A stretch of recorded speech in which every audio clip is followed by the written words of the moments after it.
Greetings! How is it going, folks? I am going to now do more of this thing that we've been looking at for a time now. Sorry, let me get that situated up there. Yay! Okay, there it is. Alright. So, continuing with Torment. I wonder if I had notes at one time. I think I did. Oh, these were notes. Had absolutely nothing to do with what we were actually doing. That's okay. I shall figure that out. It's been a week. Not a massive week, but still one of those weeks when one tries to figure out one's processes and get a lot of stuff done and getting very little done as a result. It's seems just sort of counterintuitive, but there it is. Let us continue. Now, I believe I tried out 2 different endings to a scenario last time, so this scenario as it happens.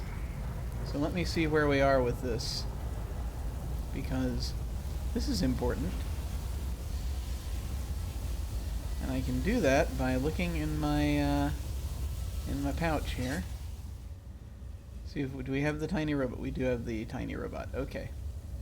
That means that we can proceed. Okay. So we're hanging around doing stuff in Underbelly here, and we must continue. I believe that there was a crime scene that we were trying to figure out. So we went down there and we looked at that. And now we must see where else we want to go down here. So let's see, there's a path to the Dendra Ohur Chapel. We should probably check that out. I can't remember why we need to check that out, but I know there's a reason to go there. Cliff's Edge, and there are a couple of spots.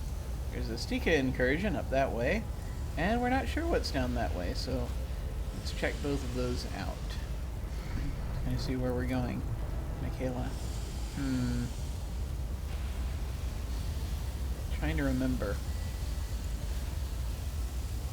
what the situation was with Michaela. We'll find out soon. Yes, I'm glad the pauper is delighted. Okay, in a stall filled with all manner of dusty parts, connectors, and strange devices, a woman tinkers with a half-assembled power source, peering at it through spectacles that have several adjustable lenses. Her long white hair is disheveled, and the skin of her thin frame is marked with small scars and burns. She looks up curiously as you approach. Welcome to Michaela's Mechanicals. I got a bunch of broken stuff and a few things that work. You want any of it? Let me know.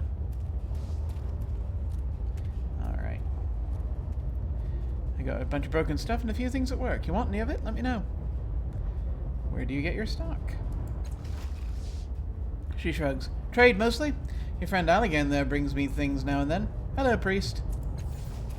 He nods, Kurt. Michaela. I get stuff from Little Menth, too, though sometimes his stuff's too hot to touch. Even a few things from the Sticha, if you can believe it. You trade with the Sticha? I'm ready to learn something new. Ah! Knowledge is coming upon me. Now and then they dig up all kinds of things, those tunnels of theirs. Picky about what they trade for, though. Only want things that'll hold a lightning charge. Flash packs, generators, that kind of thing. Her brow furrows. Which is weird now that I think of it, because their eggs hold a charge, like little batteries they are. I've even converted a few of them to power things, though don't tell the Sticha that. Be like using a baby for firewood in their eyes. Yeah, you think? Do you know a woman named Makina? Pale skin, hard looks. Oh, I know that one. Carked and twitchy. Asked me to ken the workings of some weird old device she had. Obsessed with it. Like it was a bit of a sniff and she a slave to it. Like it was a bit of a sniff and she a slave to it. Drugs? Could be. Never seen the like. She leans in. You seem like the kind would be interested, so I'll tell you. It was a jagged, knobby thing, black and evil, little warts all over. She seemed to think it would help her remember something, but I couldn't even figure if it was on or off.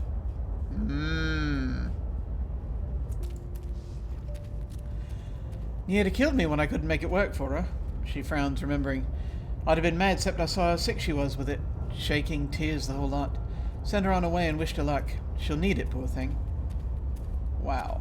Okay, let's see what you have for sale. Armor? Light armor.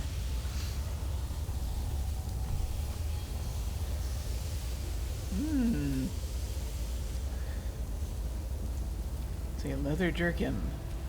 Gives 1 armor and 2 resistance. I currently have 3 resistance. This simple garment is fashioned from the hide of an avitrol, a belligerent and spiteful beast that roams the beyond in packs.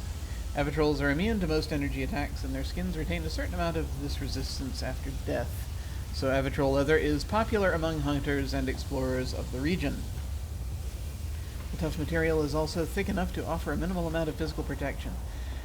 Now, it's the price is right. One wonders. Root spike. Character cannot move. Too physical. The furtive Eidolon. Plus 50% on stealth attacks, plus 50 on perception tasks. Automatically attempt to hide as a free action at the end of each turn. Active 5 rounds. It's expensive. Could get that for the child here.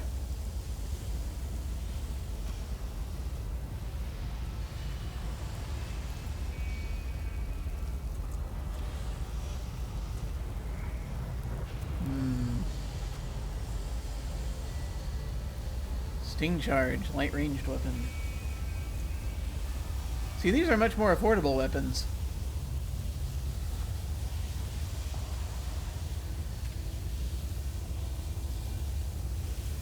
Berserker's yoke.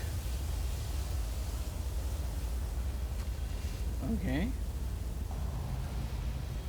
-1 intellect, though. Not useful to anyone here, really, but interesting. Okay. I'm wondering if perhaps I can get more for these things up top. Let's not sell anything down here. But I don't know. See, it's trading a point of resistance for a point of armor, which is not bad. I've forgotten what resistance is. I've forgotten how resistance works. Let me go to my sheet here for a moment. Let's see if we can jog our memory.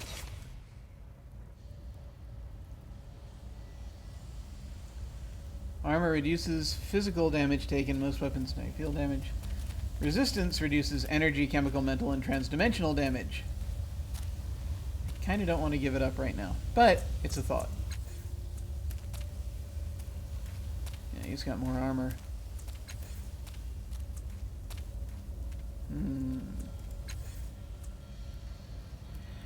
Yeah, we can keep things as they are for right now, and come back to it later. Okay. Just also a quick refreshment, quick memory refreshment here, so that we can figure out what's going on. Discover the location of the Changing God Sanctuary from Mapper. Castoff helped build the resonance chamber. Casmine and Mimion don't know the name of this mysterious artificer, but other Castoffs might. Only one of my siblings is presently in the city, an albino assassin named Makina. Perhaps she can give me answers. Mapper knows where Makina is hiding. He'll only reveal what he knows if I can find a hidden sanctuary that was established long ago by the Changing God. Apparently, it's the one important site in Sega's Cliffs that Mapper hasn't yet located. All he knows is it's underground somewhere very close to the Sticha lair. Okay. Master Foreman agreed to create a digging automaton for me, but it requires the intact corpse of a Sticha, so I'll have to look around for one if we go that route. Okay. Alright, once again, just looking real quick. War Veterans, we have that. Ashen Invitation. Need to find the third one. It was probably a vendor of some kind. Find the books, don't know where those are. Track down the murderer. Folsom asked me to bring him any information I can find, but he didn't provide me much in the way of leads. Folsom suspects the involvement of Matkina, the so-called White Death, who is an assassin of some repute. He asked me to question her. He isn't sure where Matkina is, but a mutant called Mapper might know. Folsom let me inspect the scene of his protege's murder. The body was nowhere to be found, only a single flayed hand and a strange circle drawn on the wall in blood. That's the crime scene we were talking about. Eyes of the adversary.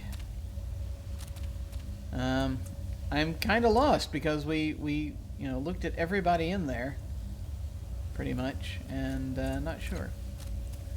Tell Lord Vunkin where the Stichas is hiding, or find a way for help it escape. We're currently trying to find a way to help these Stichas escape. Airship thief, that's up top, which involves... Oh yeah, we have to petition the council clerk, and they'll only do that if we have backing of someone influential, and I think I can connect up a couple of things there, but we'll see. Anechoic Lazaret. Solomarian, old friend of the Changing God, has been investigating a gilded structure in the Reef of Fallen Worlds. Ah yes, that one, yes, we'll come to that eventually. Sorrow's Prey. Zalfi wants me to go to the Dendra Over Chapel. Okay, so... finding out more about the victim. Okay. And Wayward Son. Help Pico decide what to do. We have already talked to... A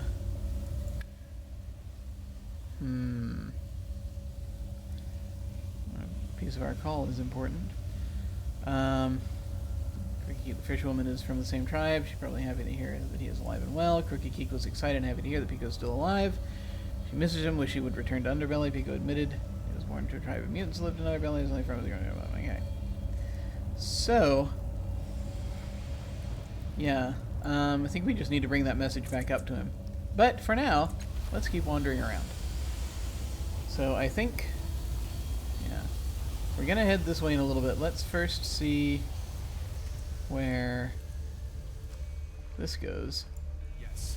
For I am curious. Yes, now.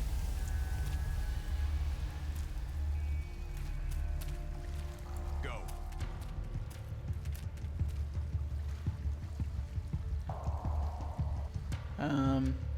Loot. On it. Yes. Let us loot that. Money! Yations. Okay. You can interact with this rock wall for some reason. You find a jumbled pile of large rocks at the end of this roughly hewn tunnel. The motionless limbs of a Stichas protrude from the mound, the rents in its carapace painted with dried ichor. None of us is good at might, but we can give it a shot. So I have a 30% shot, up to 70. Let's see, how about you? Up to 90.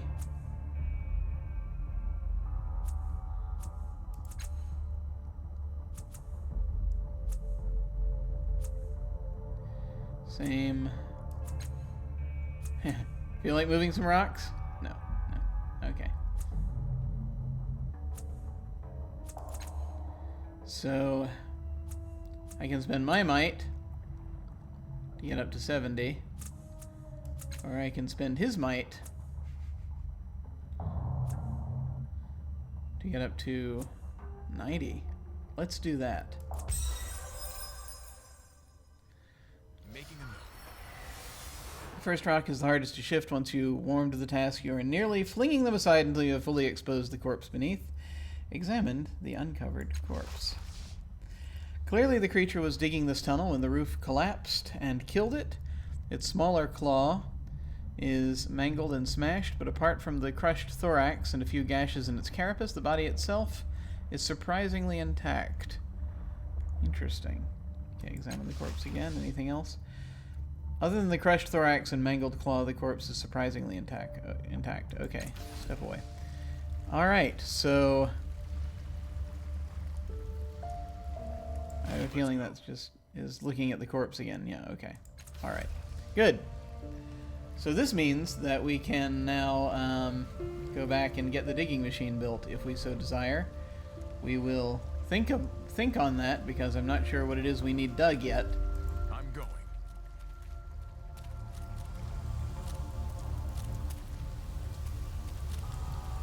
right now going to move over here and save the game again.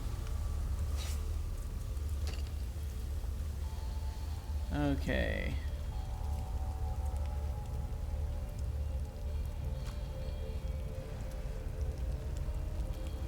I have forgotten which one. I'm just going to do a new slot because I can't remember. I can't remember what I saved in those other slots. This is the curse.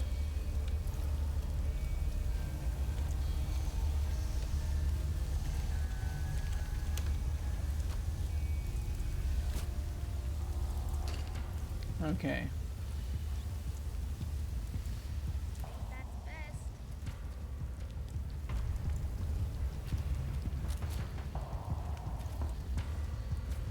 We have a couple of levies. Hilly-eye. Ah, Stichas. This violet-skinned visitant paces back and forth before the cavern's opening. It wears fine clothes that serve to accentuate the tall, thin crest on its head. A symbol has been painted on the crest, mirroring the insignia marked on its chest. Its clothes are finely tailored and well made.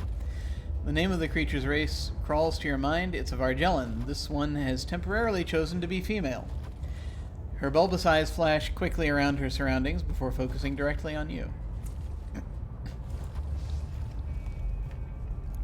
The council... I can't remember how I'm making Vargellan sound. Oh well. The council didn't send you. That much is plain. Her voice is high and fluting. You're aware that this cave isn't safe, I hope? What exactly do you want? I was wondering what you're doing here.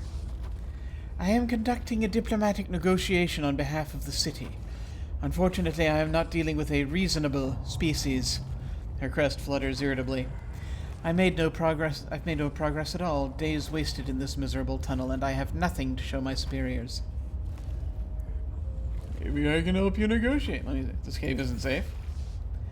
Not unless you trust the discretion of the Sticha, those insectoid monsters that are prowling about. Most people are afraid of them. Luckily, I know how to talk to them. Maybe I can help you negotiate. She looks you up and down, considering. Doubtful. But you might have other skills I can use. The circumstances call for a new tactic, and these levies cannot do what needs to be done, nor can I. The Vargellan nods. If you truly think you can help, let's put you to the test. She waves off the levies who flank her. Her gestures are short and choppy, sharp and irritated. It's these damnable Stichas, she says. I speak to them, I offer, cajole, negotiate, and threaten. Yet they persist in their digging, and every day another house on the cliffs above slips into the sea. If the digging does not cease, the city itself may crumble. So here is my request. Find a way into their lair, remove their precious eggs, and return them to me. These hostages shall ensure the future of the city above. And also turn a tidy profit if I could get them all. Ah, nice. She pauses. If you can negotiate a lasting settlement that does not require such drastic measures, you may also pursue that method. But I have been trying for days with no success. I think I can help you. Good. We need to stop the Sticha before they bring down the entire substructure of the city. She pauses and lowers her voice. If you manage to infiltrate their lair, be sure to acquire all of their eggs. I suspect they will have multiple clusters, and we will need them if we want. We need them all if we want to negotiate from a position of strength.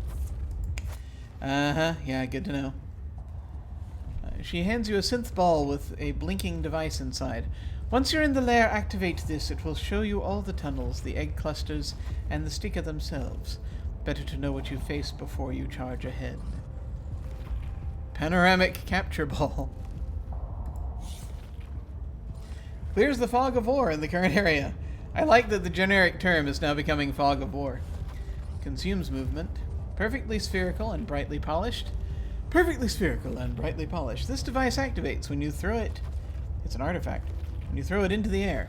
A rapid chirping sound follows and the sphere returns to your hands. The capture ball then displays images of your current environs on a screen, allowing you to see everything that is happening in your vicinity. It is able to peer through walls, doors, and solid rock. The effect lasts until you leave the area. And mystical lore tells us the panoramic capture ball passed from warlord to warlord for some time, traveling back and forth across the beyond before being lost to a Slitikin, who use the device to gain an advantage in the hideous game that Slitty can play against one another.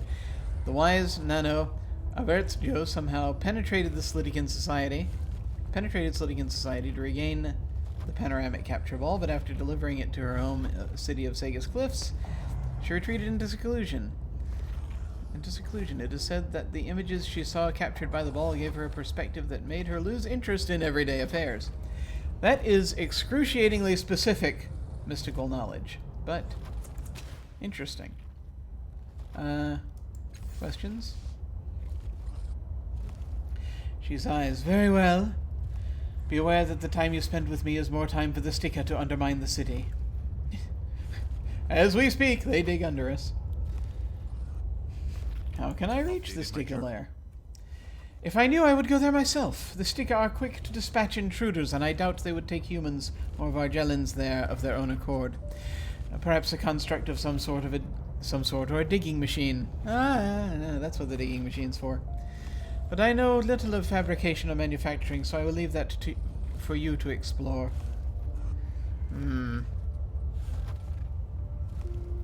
you tell me about yourself? She warbles deep in her throat. I am Pelei, an accredited agent of the slave families. I act with their full faith and authority to resolve the Sticha crisis. Looking for a pale woman named Makina. The name is familiar, and pale humans are rare. One would imagine I might recall someone of that description. Alas, I do not. White Death? What does he want with her? Yeah, no one wants to identify her.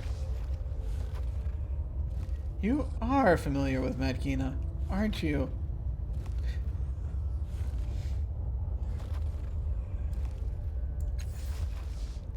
She holds up her hands. Only by reputation. It may be that she found employment with the council at one time. I know no more. Really? Really interesting. Go and shake down the council. Yeah, right, that'll work. What can you tell me about the Sticha? Filthy animals, scuttering insects. Who can say if they're even sentient? I was able to talk to them. First and foremost, they dig. And they care nothing for the homes they destabilize or the lives that are lost with it when our buildings collapse. They do not speak the truth reliably, so we cannot know if they understand the damage they cause. She frowns, though I suspect that they do. Are we bitter? Ask me your questions. Perhaps we shall find a way to deal with these monsters. Where did they come from? Pelei's eyes wobble in frustration. If I knew, I would send them back there in a trice. Some years ago, perhaps decades, they simply appeared here, and they have been causing problems ever since. What are they doing here? I cannot imagine. They dig incessantly. They insist upon digging tunnels underneath the city, destabilizing the crag upon which Sega's Cliffs is built. Countless buildings have collapsed or fallen into the sea. More so than is ordinary, based on the shoddy construction so many of our residents employ. The problem has struck Sega's Cliffs especially. Many loyal citizens have perished. Okay, hang on. Yeah, seems to be okay. I've been having... you ever have just a few of those days where suddenly you can feel your heart beating very rapidly, or at least not rapidly, but it's more pronounced. I've been getting that when I've been drinking caffeine lately. Sometimes, but I thought it was tapering off the last couple of days. We're trying that now. But anyway, enough of that. I have to go swap this out in a moment. We'll see. Yes, let's see if we get closer to death. Okay. How do you communicate with them? Her crest flutters as she hisses in irritation. I have not the faintest idea. I do not even know if they fully understand the truth. Perhaps the one that points at itself and chitters can help. I call it Chkekt. It can mutter a handful of words and perform some signed language. I've tried to negotiate with it, but I have gotten nowhere. I had other questions. So many questions. You mentioned the slave families. Who are they? She scoffs and then points to the sigil marked upon her breast. The slave families are the descendants of those brave souls who rose against the injustice of the previous rulers of Sega's Cliffs. Led by Chila the Great, they cast down the tyrants and tore their families asunder. The faithful who stood with Chila saw their service rewarded with the stewardship of the city. Their descendants carry on with this grand tradition. She bows. They have made me their agent. Alright, that I think tells us everything we need to know for now. Indeed. So, there's stuff also in these other directions that I would like to check out. There's a Sticha over there with whom we can speak. Let's save the game.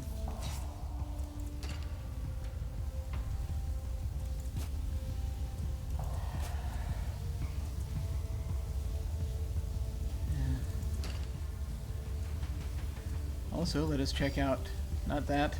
Well, I mean, that helps. Where does that go? Dendrohor. Sticha. More places to uncover here. Collapsed tunnel. Cliff's edge.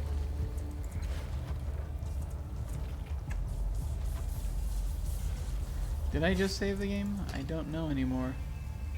I think I might have. But I don't recall. It's difficult.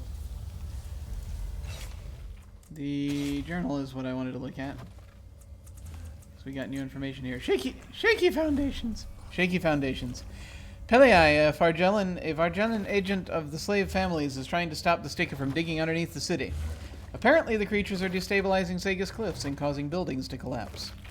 Her negotiations have gone nowhere, so she's turned to less honorable tactics. Sneak into the lair and find their eggs, it says. Pelei wants me to steal all the Sticha eggs from their lair so that the city can use them as a bargaining chip. She'll also accept a negotiated settlement with the Sticha if I can somehow bring one about, but she doesn't believe that such a settlement is possible. I think we have a way of dealing with this. I've uncovered an intact Sticha corpse at the end of a collapsed tunnel in the underbelly. I should report its location to the Master Foreman. When I asked about an alternative means to reach the Sticha lair, Pelei suggests that I look for some sort of digging construct or find someone skilled in manufacturing who can fabricate one. The Master Foreman agreed to create a digging automaton for me, but it requires the intact corpse of a Sticha, so I'll have to look around for one. It seems like there are 3 different ways at least you can go with this one, which is interesting. I'm gonna head over here first. No, oh yeah, it's perfectly safe. Oh hey, there's a juvenile Stichus digging. Trust and honesty are our bonds. Let's leave that one alone. Yes. And then over here we have more Stichuses. Alright, we're gonna start by talking to this one and go from there. Here we go.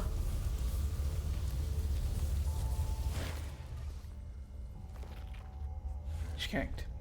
This massive creature looms over you. A scent like lightning in an underground cavern washes over you. How can you tell the scent of underground cavern from the scent of underground cavern? That's what I want to know. And it reminds you of nothing so much as curiosity. It chitters and rumbles, waving its large claws through an expressive dance. Something about these smells, sounds, and gestures seems familiar, right?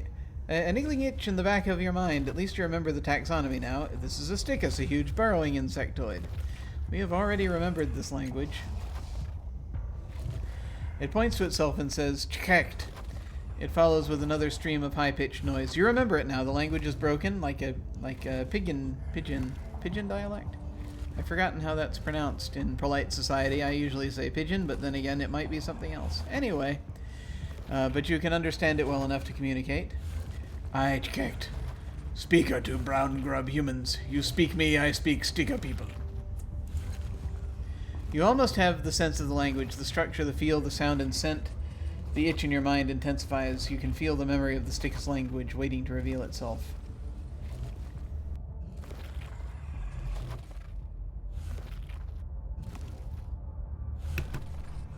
You did go to the city, right? Can you take me someplace? What can you tell me about this place? What do you think of Pelei?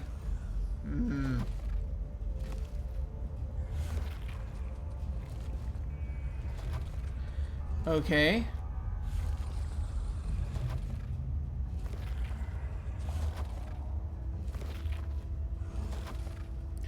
Well, Well, I guess we'll start off with this. I come to ask you to stop digging underneath the city. Why? Where we go, give reason to stop. You can move deeper beneath the city. I can promise a regular tribute of power sources for your people from the city. No, you can't. The humans above are suffering. The humans above are suffering.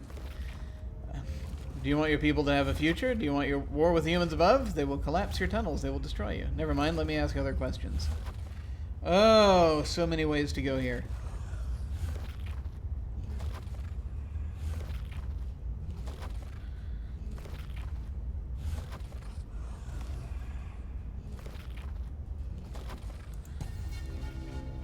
It's red tide.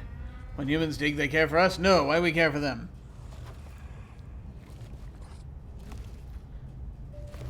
You can move deeper beneath the city. Have been. Rock not good. Soft, not efficient. Electric not strong. It leans back. What else? I mean, if I do this... I feel like that's a lie. That no one has agreed to that yet. Let's come back to this.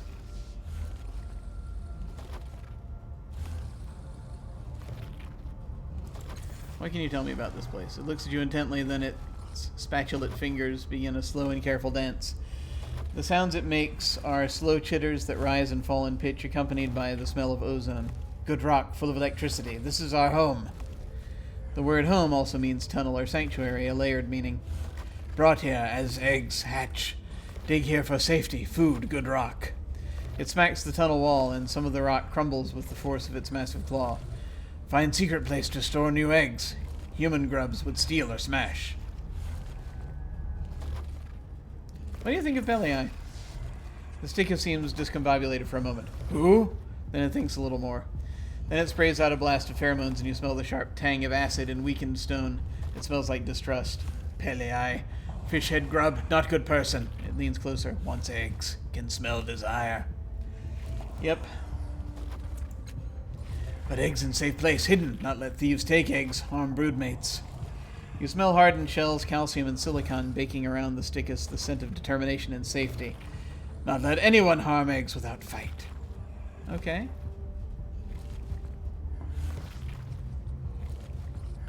Can you tell me about the Sticha? It scrabbles briefly at the wall, and a bit of lightning flares around the crown of antennae on its head. Its shoulders shrug, and you smell dust. We Stichus live in rock, dig deep, devour electrical charge. Not enemy humans, keep to community. Grow old in new home. More? Perhaps. But he's detail long, human not interest. Live in rock, dig deep, devour electrical charge. Not enemy humans, keep to community. Grow old in new home. More? Perhaps, but... humans not interested. Okay. Speak, Chikek will answer.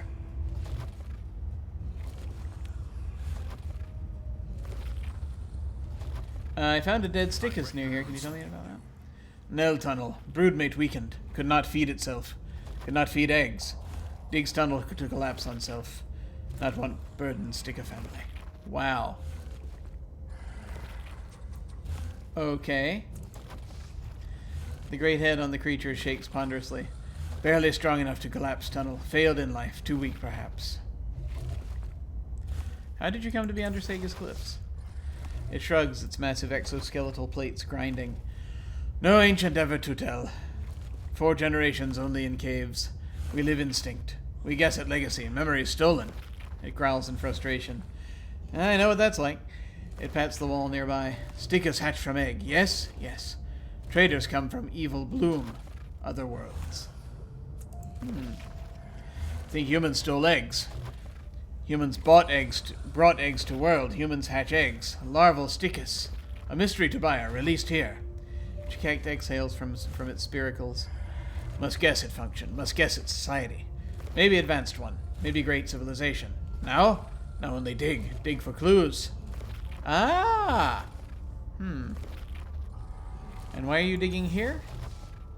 This arm. Chikek raises its great arm. Dig. Draw energy from rock. From friction. Eat electric charge. Store electric charge. It points to the spiky growths on its plating. Here, rock good. Hard. Much electric. Best found. Other places. Not good. Yeah.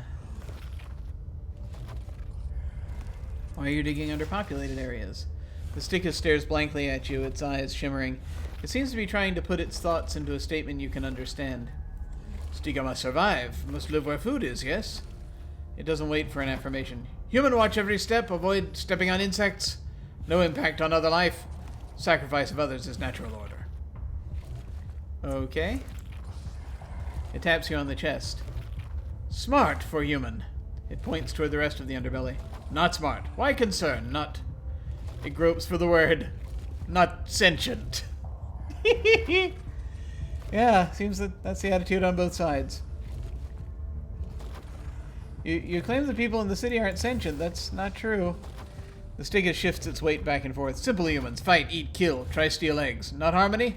Not harmony. Sentient? It trills out a scoff.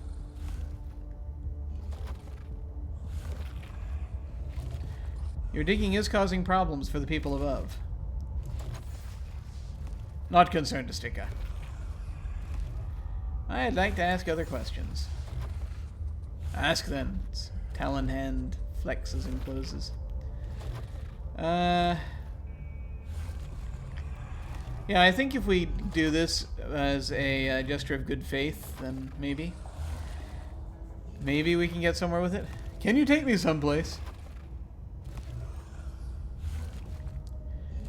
I found a Stichus in Cliff's Edge. It's hiding in a refuse heap, and the humans want to kill it. Can you help?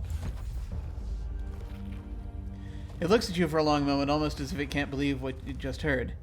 Is weak, outcast, not feed self, burden on broodmates. Should be dead. The odor that rises from the Stichus is dry and musty, the scent of an insect's corpse curled on a windowsill. Windowsill. It's disgusting. The old tide went out. Let's see, weak or not, it doesn't deserve to die at the hands of a mob. It's your kin. If it would be a burden on your people, then I won't interfere. Let's try to persuade it. Oh boy. Well, 45's not terrible. And I succeeded, yay. Making a note. Success. Again, a long moment in which the Sticha stares at you. You have the sense that it is evaluating you with eyes that see beyond the human visible spectrum. Human care strange. Why so much for a person of Sticha? A stray breeze whirls a zephyr of bafflement past your nose. But yes, if human care, checked care. We'll save. Yay! We'll send broodmates to help outcasts. Where are we? We are in a different part of the cave now. What's happening? I am lost. I am going to save the game.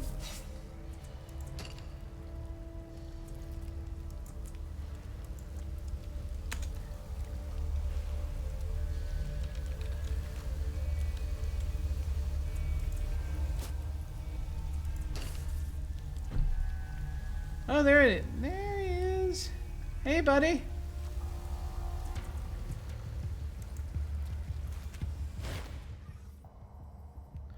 The deformed Sticha sees your approach, and it grunts and chitters with pleasure. The scent of newly unearthed stone surrounds it. Friendship, it signs.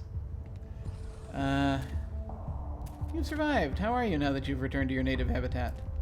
What are you eating down here? Sticha broodmates. Not welcome. Scent anger. Want dead. It shrugs. Not dig Nell tunnel. Not strong. Great. Okay.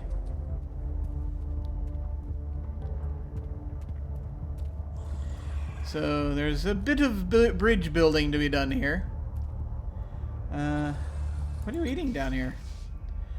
Beg food, old devices, drink lightning from them. It points to a tidy pile of Numenera that sits nearby. Looking more closely, you see that they are mostly electrical power sources. Try keep clean. How are the other Sticha treating you? Not treat, ignore, but smell. It draws in its spikes and spiracles, inhaling. You mimic it and catch the faint tang of acrid gas, something flammable maybe. Mark tunnels, warn not enter. Huh. Is there anything down here I should know about? Not see. Try survive. Okay. Thanks, friend. I have no idea what's happening. All right.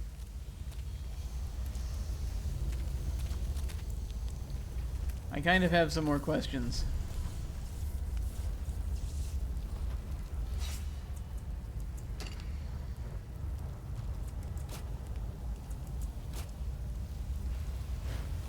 I actually want to see what happened with that quest now that we've done it. Yep.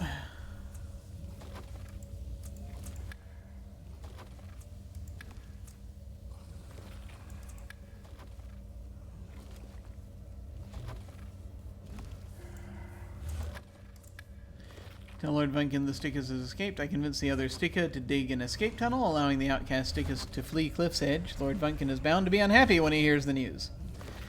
You can say that again.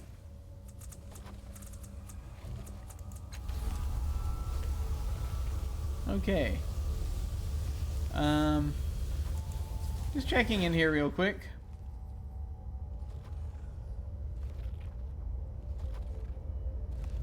Okay, nothing new here. Yeah, that's something I could do. What, walk? Yes, walking's good. Hey, more questions. Human who speaks Sticha, Chikekt mutters. Chikekt would speak. Can you take me somewhere? Maybe take, the Stichas mutters, though its scent indicates reluctance and caution. Must pay 10 shins. That's not too bad. I've heard the changing god at a sanctuary underneath the city. Can you take me there? Can you take me to the place where your eggs hatch? What did the Sticha use shins for? That's an excellent question. Human sell Numenera. Call self Michaela. Trade shins and other Numenera to Sticha. Sticha trade shins for Numenera, good for dig.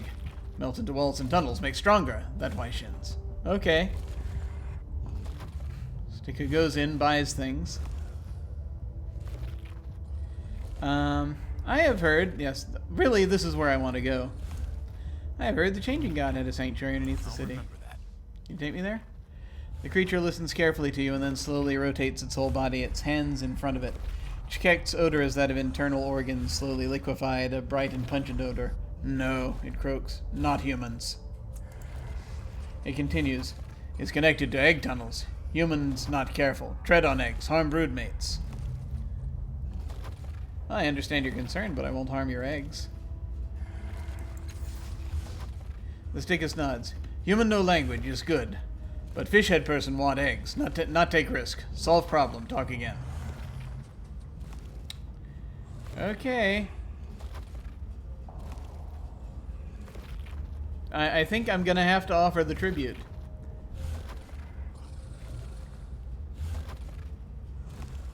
Yeah. Can you take me to where the eggs hatch? The scent that wafts from the Stichas is disgusting, like organic matter that has been baked, digested, and defecated a second time. Its hands clench hard and it grates. No. Alright, let me ask you something else.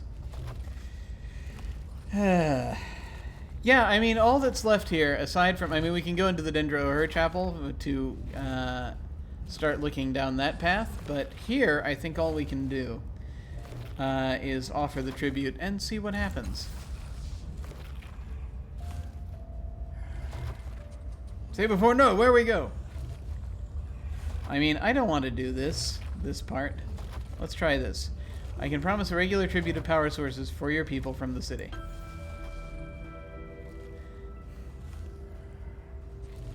The Stichas leans forward, interested, and the scent of sparks rises. Why did they not offer before? This good. What else? You'd think.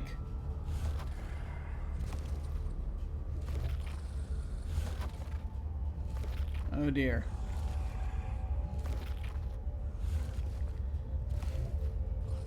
I really don't want to go this way because, you know, the reaction often is, oh really? But we've got the game saved, so we'll see. This isn't great. 60% isn't terrible. Oh good, success. Let's see what happens. It considers your words for a time, and the scents that surround it vary from the frightening to the mundane. At last, the smell of synth and strong glass waft past your nose, and Chikek says, "Human give good reason. Yes, Sticha comply." I'll remember that. It scratches the wall and drums a pattern there. "Sticha move deeper, burrow to lesser rock. Starve for humans' sake. Not fight with humans is better." Can we do the tribute thing? Because that'd help. Okay, so we figured that out. That's good.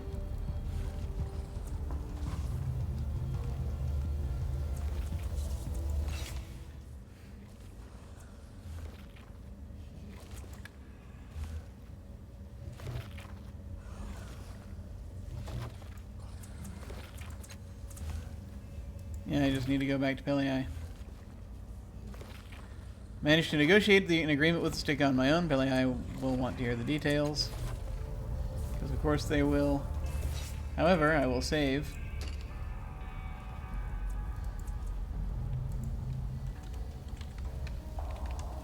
Agreement! Lots of E's. At least 19 or 20 E's in agreement. That's how you know that it's sincere. Anything else you want to talk about? Giant Stichus huffs unhappily. "Must send other grub away. Pelei, fishhead grub. Tell her we make deal and make her go away." Alright. Let's do that.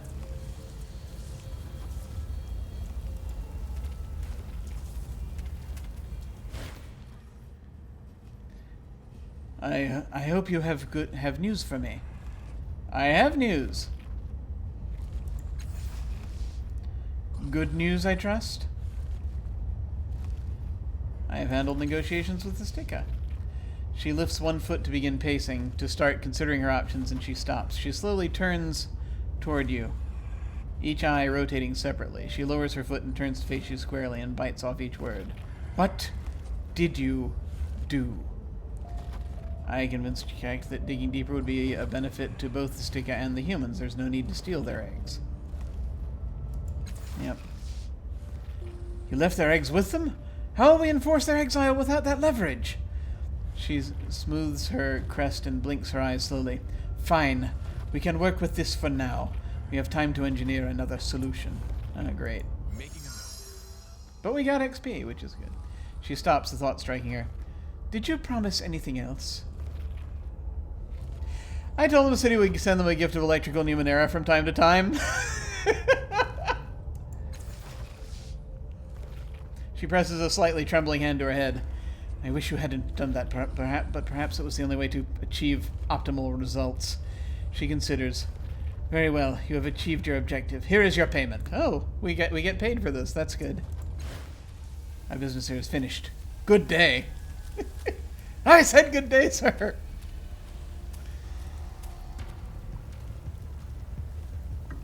Okay, that's done.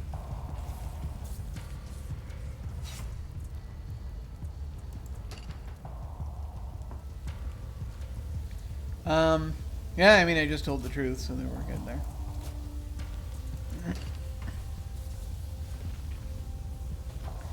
So let's have another chat. "Egg friend," Chikek whistles. The smell of dust and closed air surrounds it. This creature is clearly glad to see you. "Stick a deep dig like promise. Rock knot is good there." The scent of a pocket of trapped gas arises, the equivalent of a shrug. "But Chikek promise. Stick a move. Human want travel?" "Someplace under the city?" The Stichus bows, almost scuttling, and the warm smell of cooking rock rises from its back. "Friend to Sticha, yes. No pay for you. Free." Yay. I would like to go to the Changing God Sanctuary, please." It bows. "Yes, for Sticha friend, yes. Can take to Egg Tunnel. Then walk to place, yes?" Yes. Of course, those would both be in the same location then if you're going to the Egg Tunnel. Alright. Emerging from the freshly dug tunnel, you find yourself in a small chamber with veins of refined metal glimmering along the back of the ground and walls. Chikek turns to face you. "Place beyond was egg rooms. Hatching chambers." Its claws work up and down slowly. "Future Sticha moved far away. Sanctuary on other side of Knot Nest." Okay. Making a note. Where are we?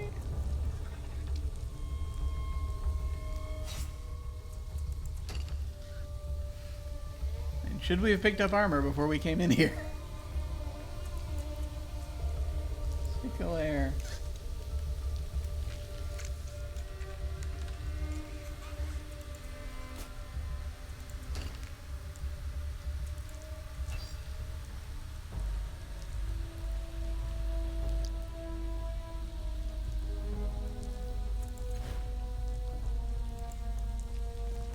What's going on? Just want to take stock here, see if there's anything.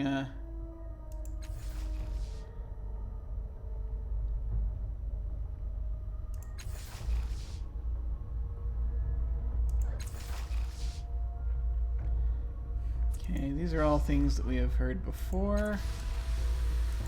Just checking in with everybody.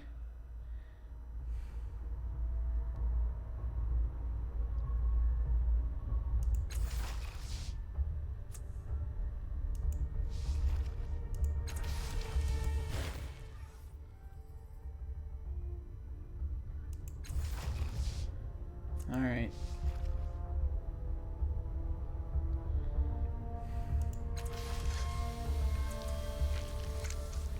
Okay, so are there things to interact with? Yes. On it. Warm sinews of light lace the walls, spiraling into the base of a hollow statue. It gleams in the same color as the glowing strands. Faint scratches along the base about the size of a Sticha's claw suggest they hit the statue while tunneling and could not extract it. Round tubes with apertures of varying sizes connect to a central drum. A soft breeze from the newly dug burrow behind you hums over the openings. The gnarled metallic veins running through the rocky walls deaden the noise from the device. It is unlikely to be heard outside this room.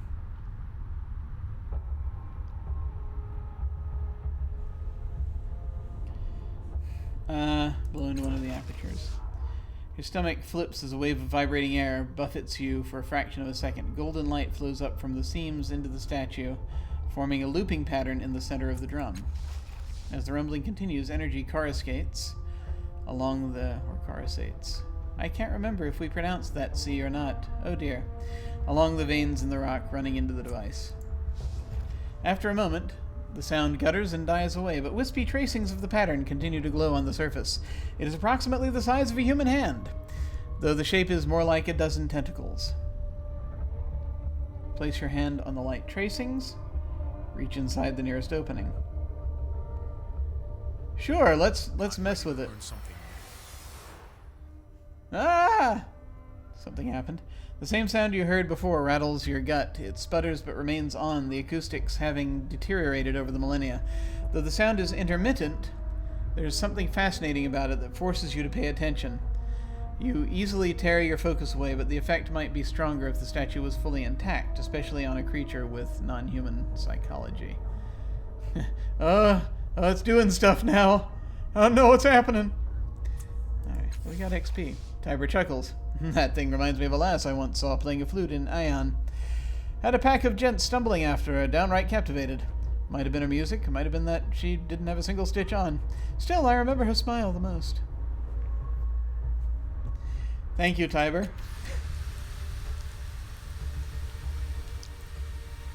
We did something. Did we turn it on? Maybe? Yes. I mean, do we want to lose a hand?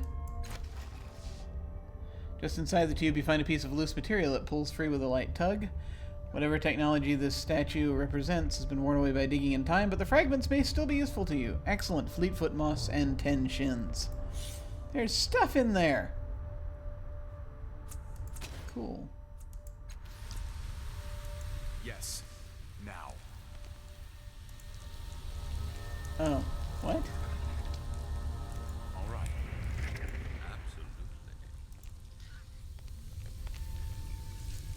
Okay, that was weird. Gladly. Oh, I see. These open doors. really creepy down here. I'm going. Before we start randomly touching things, I want to figure out where everything goes. So that goes to Underbelly. That goes to Buried Crossroads, which is interesting. I am so curious about these things.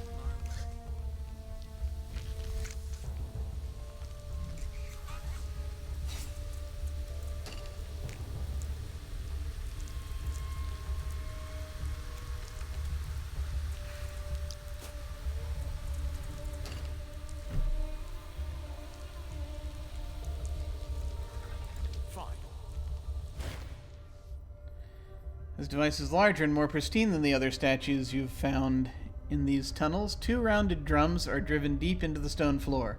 Traces of light swirl in dizzying patterns across their surfaces, nodding in and around each other in tight gyres. Good word, gyres. Those glowing threads are similar to the ones on the other statues you've seen, but much more complex. Huh. I mean, it's no wonder the Sticha chose this place for their lair. I mean, they're kind of archaeologists, so by necessity, they're trying to figure out where they're from. An almost inaudible hum permeates the air around the machine. Manipulate the light patterns of the figures to activate, or to try to strike the drums to produce a harmonic sound, or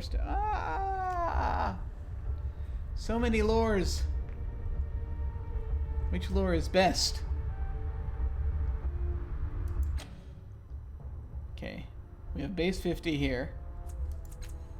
You have base 60. 55. 35. Okay, you have the best chance. You only have 2 speed currently available right now, though. But if I use it all... Yes, be my battery. Success! You slide your fingertips across the surface of both drums, drawing the strands of amber toward the center. Shuddering energy builds in the hollows of the statue. Your hands meet. A burst of golden light erupts from the machine. For a fraction of a second, your mind is wiped clean, stunned. Oh dear.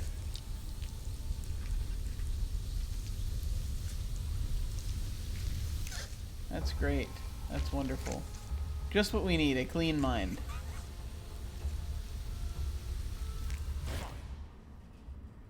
The last lingering dregs of energy have drained from the machine. Okay. That let us in there. I see sparks. Ah, yeah. We've got passage.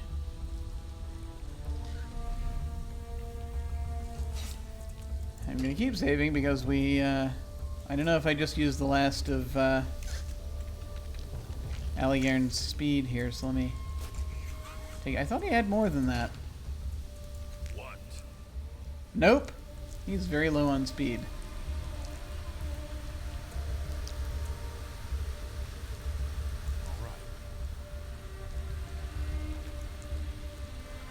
I mean, there's another statue, but...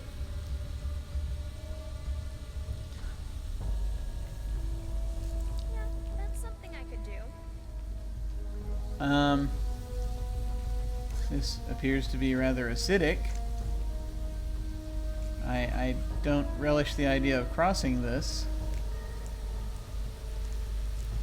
On it. I am intensely curious about this whole place. Fine.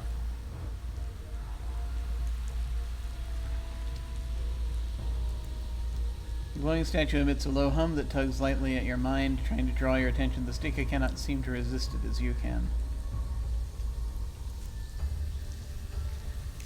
This was engineered. Sticha were drawn here. Think that's best. Something's going on here.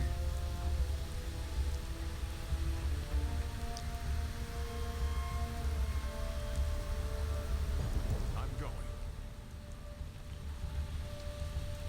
Let's loot first. Ooh. Odd gloves. These 6-fingered gloves are completely and utterly achromatic. Their singular lack of color is nearly hypnotic. Excellent. And 35 shins. Take everything. Okay. Yes. Now.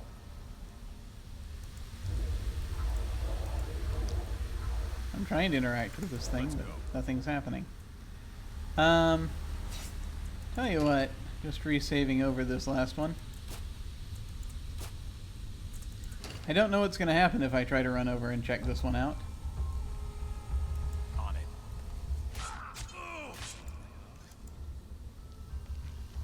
Not good things. Yes. Now. Can we get Rin out of there? That's good. Okay.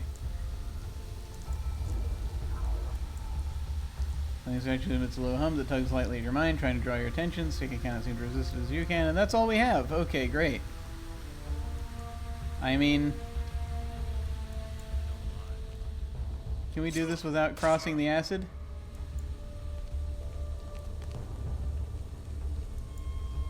No? Okay. Tell you what. Let's avoid that.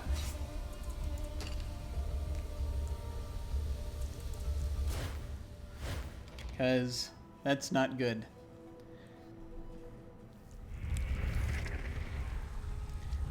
I mean, I'm glad we came in here and got that, but, Of course.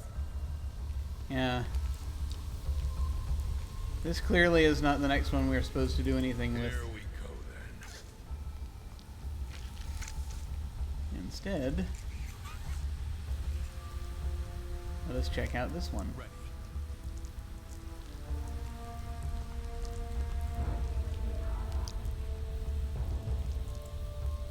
Yep, same thing. Okay, that's all we get out of it. Trust and honesty are our bonds. Oh, hey, more looting.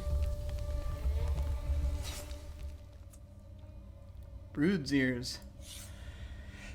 When you insert this set of plugs into your ears, you can suddenly hear through the ears of another being. Oh, wow. Pulling out the earplugs and reinserting them into your ears links you to a different individual. Overheard speech seems to be completely incomprehensible and alien each time, so the target individuals are probably distant in space or time or both. Okay.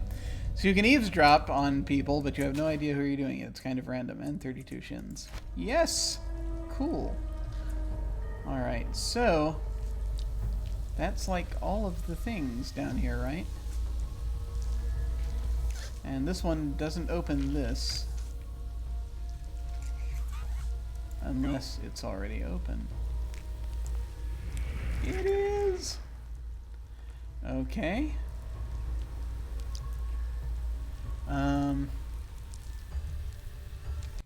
Let me move myself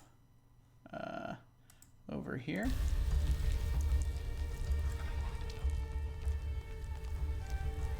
Okay, there's another one there.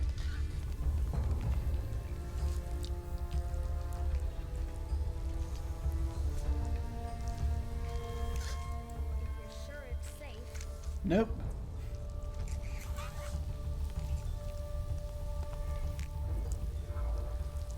Yeah. That one's also doing that thing. Yes.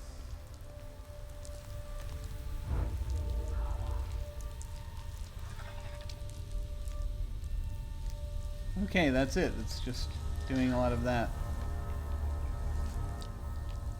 Of course.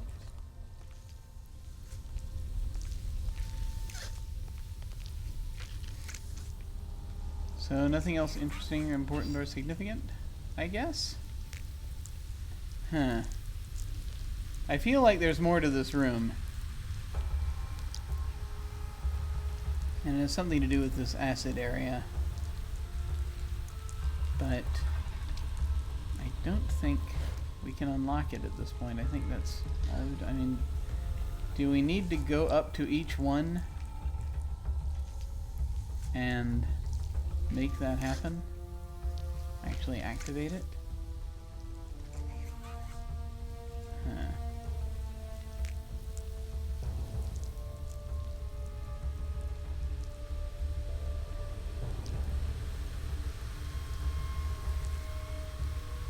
I do not know. I do not know.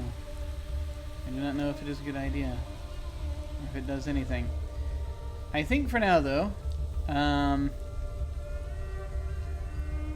yes, let us intertwined tendrils of a strange vining material have knitted themselves across the openings in the rock. Wait a minute. Done.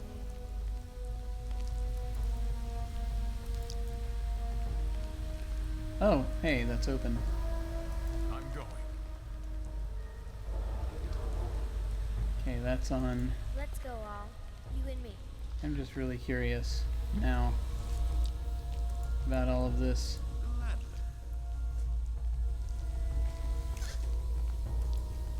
Because if we can get all of these things active, did that do anything? I don't think it did anything. It's possible for a person to stand here, but then nothing gets revealed, so I guess that's it. Alright. Well, we delved as deeply as we can. So I think we're going to go ahead and just move on to the next room. All right. Since that would appear to be what we have left. Huh. Okay. Fair enough.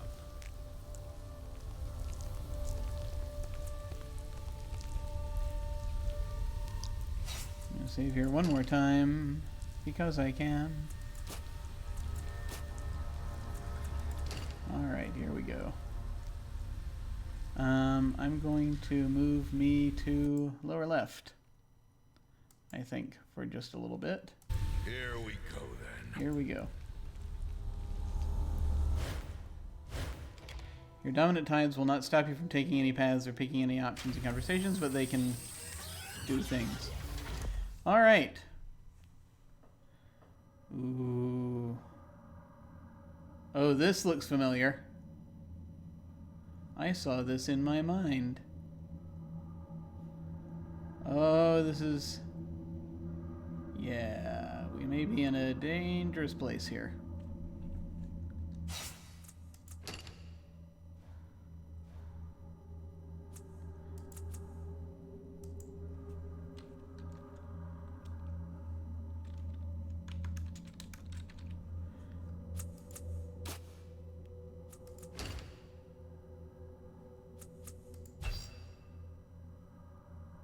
Back to the Sticha lair.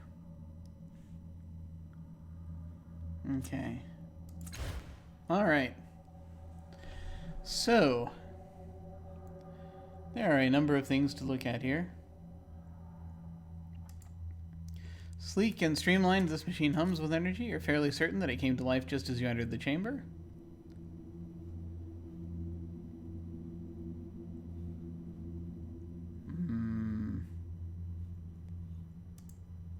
Some of the glowing bands on this machine have gone dark. It seems to be dying.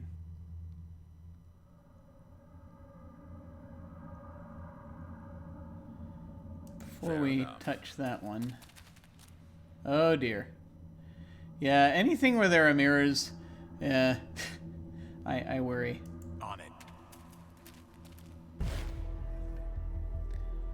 You poke idly around this old machine. It feels strangely and vaguely familiar, but memory's faint itch is fleeting. You have the barest feelings of images and information flickering around you, but nothing concrete. And nothing that lasts for more than a millisecond.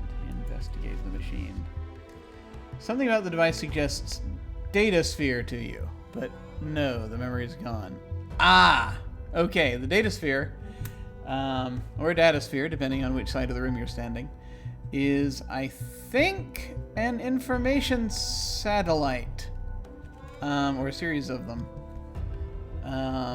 that folks can learn to tap into, because there are nanites everywhere. You know, this, like I said, that's a billion years in the future, and the world's been worked over on a molecular level, so, some folks, nanos in particular, can sometimes access the data sphere to get information. The flickering and incomprehensible data reminds you of Castellage. She'd likely know what to make of the device. So we gotta bring her down here. You run your hands across the machine, try to lift it, interact with it in other ways. Nothing seems to work. It's a mystery to you. Okay. Leave. I realize we didn't do much there, but I'm going to go ahead and save again because I'm a little worried about this area. Alright, not going to hit the mirrors just yet. Fine. I am going to go to this thing that has a control panel. This device looks like it was once part of some larger device, or a network of devices, embedded in the rock beneath the city. Thick cables disappear into holes in the wall. The machine gives off a low hum just at the edge of your hearing. Anamnesis tells you it feels oddly familiar. Try to figure out how the machine works. Touching the etched surface reveals a display interface, but it seems unresponsive to your gestures and commands. The display does show a vast network of other devices it must be connected to. If you're reading it correctly, there's a vast array of machines and engines operating somewhere underneath the city. This interface might control them. Try to use the interface. You poke it, swipe it, yell at it, speak gently to it, but the interface is completely unresponsive to your commands. Try again. Can't remember? No matter what you try, the interface remains unresponsive. Darn it. Okay, we'll leave that alone for now. We have things to loot. Fine. Ooh. So, 52 shins. The Tome of Singing Thorns. The pages of this ancient heavy book rustle as if waiting to be turned. A cast-off tattoo is inscribed onto the title page. Someone has attached a much newer tag to the binding, which reads, "Exclusive property of Felinda and Steristi booksellers." That's the book, I think, that we were looking for. Healing Sword. Medium melee weapon, artifact.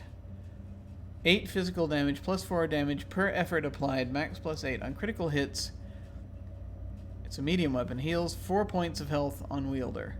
Wow.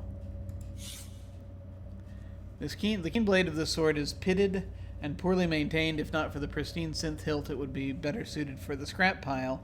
When you grasp the hilt and twist, a viscous green fluid oozes out and slowly creeps around your hands. The fluid is cool and soothing to the touch, and the scent of it fills you with a heady sensation. Whenever a foe is cut by the blade, their blood seems to mingle with the liquid and flow down into your hands, invigorating you. Wow. Your pain is my healing! Mystical lore tells us, old stories tell of a sword passed from warlord to warlord. Owners survived impossible battles without a scratch and won great renown. In their seeming invincibility, they became brash, overconfident, even bloodthirsty, until inevitably they met a violent end and had the sword pried from their hands, green overcome by red. Neat. What's this? Encephalic Rush. Sting Charge. Light ranged weapon. Plus 3 damage per effort applied, max plus 12. Plus 15% on weapon attacks. Awesome. This pronged device generates and projects short-range, powerful bursts of electrical power at targets. It has been cleverly modified to fit onto a human arm and rests comfortably in your hand. Let's take that. All the things are now taken. Yay. So that was, I mean, that whole thing, that was worth the trip. Just a tad curious I am, though. So we learned some new things here. Return to mapper. Apparently Castoff held an mysterious artificer, but the other Castoffs might have one of the siblings. Right. Having discovered and actually stood in the Changing God Sanctuary, I can now tell Mapper what I found. We could do that. I can't remember what Mapper is going to give us. Return the book to Felinda. I found the missing book in the Changing God Sanctuary. It's called the Tome of Singing Thorns, though it doesn't appear to be an ordinary book. Felinda should still be at her stall in Circus Minor when I'm ready to return the book. I kind of feel like we should look at it and perhaps go to the Order of Truth first before we do any of that. Let me also look over here. Ah, yes. Okay, that's right. I don't have the thing sitting on top, so let me do that first. Let me activate that. Okay, good. Sorry, I had to activate a thing. There we go. It's activated. Okay, that was awesome. I kind of want to look at the book and distribute these items and all that, and I can I can level up. So, I mean, I'm needing extra effort at this point. Stat pools, I also want to go up. I mean, we're going to get hit all 4 of these things, but 5 of these things. There are 5 things, and yet you say 4.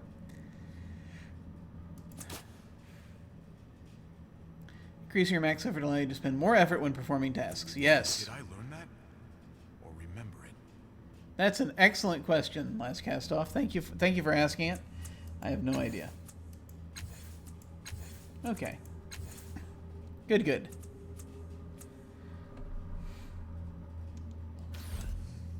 Wait, no, we needed to look at the book still. Okay. Inventory. We have a lot of things. We need to sell some of these though. Yeah, I still need to deal with that. Still carrying a light melee weapon. I can only use light melee weapons. As far as I recall, for I am a nano.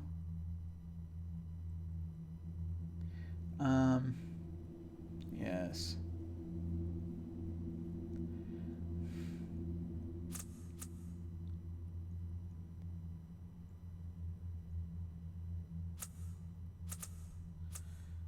See, that's an oddity. That's a weapon.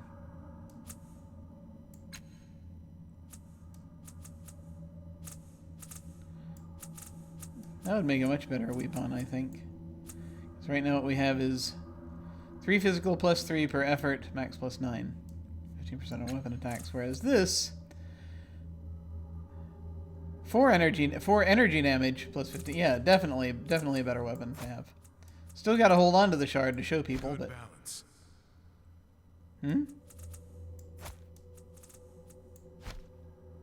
What did you say?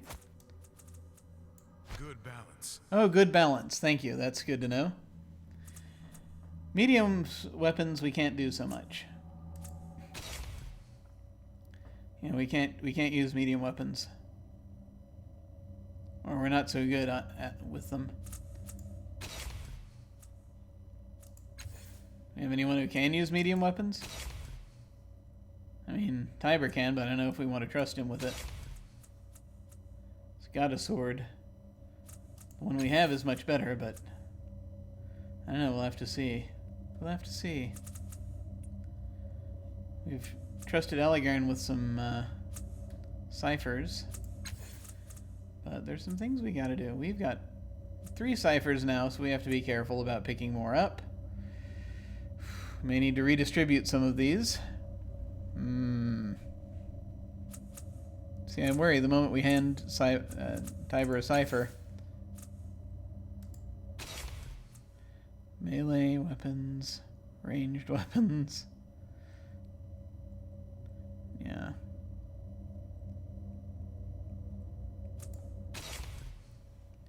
I'm wondering if she can use that. Might be worth a try.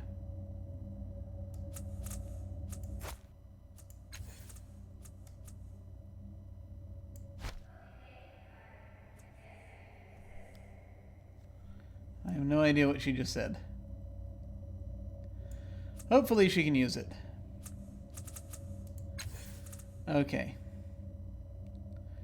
I've got like 534 shins now. That's awesome. Sorry, I'm just sort of struck by all these things and trying to figure it out. Okay.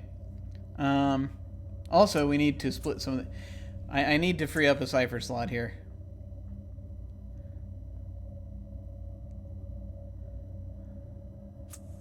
Thing that heals intellect points. I'll hold on to that. Detonator, panoramic capture ball. Actually, I'm going to give this to her for her to hold on to. I think that'll be just fine. Okay. Good. Excellent. You can only have 1 cipher. Well, never mind. We won't fill that up for you then. Okay, cool. I think we're good for now. Do we want to trust him with this magnificent blade that appears to have like story details about it? No, but 3 physical damage plus 4 per effort. 8 physical damage plus 4 per effort, and it heals. So, I mean,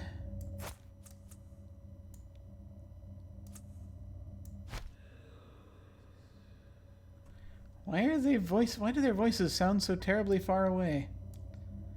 I don't understand. Alright. We'll let him use that for now, but we're going to take it back when we send him on his way.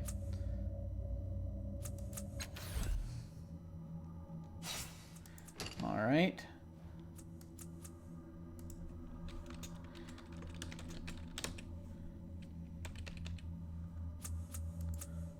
Looking around. Looking around. Oh, hey. That appears to be a mural. The sorrow looms from this skillfully created mural. You can almost feel its clammy tendrils wrapping around your heart. Its inhuman victims twist and writhe, pleading for an impossible mercy. Oh, great. That is awesome. There it is. I'm trying to see what I can see here, right? Don't know. Some of the glowing bands on this machine have gone dark. It seems to be dying. Tell me about it. Have to bring Castellage down here to look at that. Well, also, the mirrors. We haven't looked in the mirrors yet, have we? Here we go. I'm ready. I hope you are. A staggering array of mirrors and lenses encircle you. Cables run from their backs to various machines scattered throughout the room. Your hands ache at the sight of this sanctuary, this workshop. Your predecessor spent many hours here, and your body remembers. Behind the display, you hear a hinge creak. I am so worried something's going to leap out of this mirror. Study the lenses and mirrors. But we're curious. The mirrors twitch as you gaze from surface to surface. Eventually, you realize why. They are attuned to your mind. You can move each one as effortlessly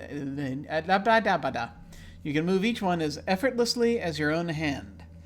Every surface shows something else besides your reflection. A sliver of glass highlights a red cord around your throat. A small oval mirror lingers on a pulsing blue star beneath your forehead. Wow. The mirrors to either side of the large central mirror periodically flash purple. The tiny lenses above it all crane their necks to study you. One of them appears to be shivering. I'm very concerned. With mystical lore, you sense that the tiny lenses are moving with purpose and hold still. They carefully swivel to focus on your arms, and you see something odd. The you in the audience of lenses is bigger, stronger. You feel a painful twinge in the crook of your arm, and one of the lenses goes cloudy gray. Anamnesis tells us, and you sense danger here as well. Here we go. Oh, not sense. Remember. You remember that these mirrors are directed not just at this world, but at others as well. You can see things in these mirrors that aren't visible to the naked eye. And if you aren't careful, they'll see you too. Oh. Worried I'm going to have to fight the sorrow. I mean, we're not completely down, so I mean, you know. But still.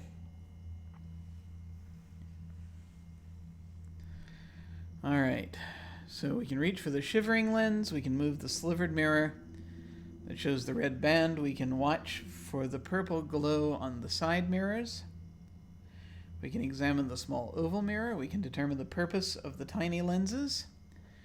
We can look into the large central mirror. We can study the lenses and mirrors again. We can leave the mirrors alone. Yes, let's do that. No, we're not going to do that. Let's figure out the tiny lenses first. You mentally draw the attention of the tiny lenses, feeling the pull of their eyeless gaze on your skin. In their reflection, you see an idealized version of yourself, stronger, smarter, faster. And in a flash, you understand. They can change you, improve you. But a few of them are growing cloudy under the strain. You should act quickly.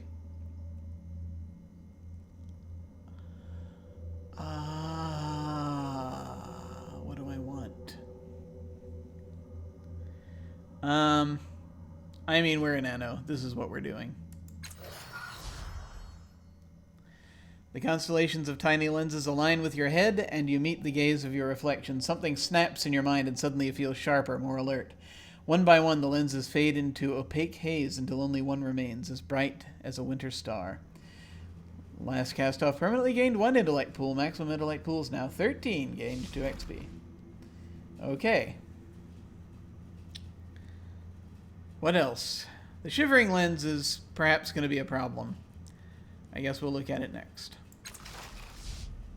You raise your hand. The tiny lens bends forward and bends towards it and then flinches away with a soft bong, but not before you catch a glimpse of something small and shapeless moving inside.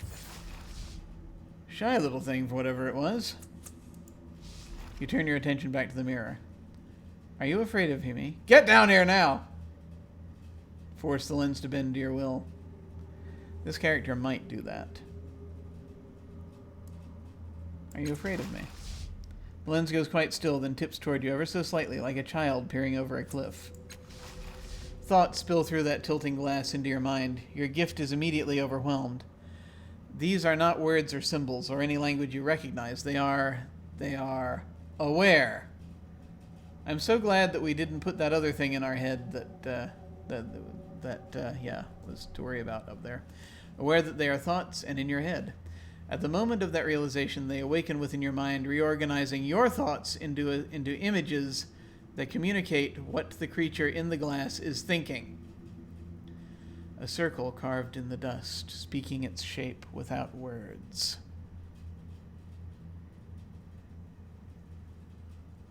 I feel like this might be connected to the other thing I know I'm being really specific. The guy in the bar had these words he had to get out of his head or die with them. They were trapped. I don't know. This is a circle carved in the dust, speaking its shape without words. And inside the glass, tendrils of thick liquid stream from the corners of the lens, coiling thread by thread into a perfect vibrating sphere. In seeing it, it sees you, and it smashes itself against the glass, turning it utterly black. What does this mean?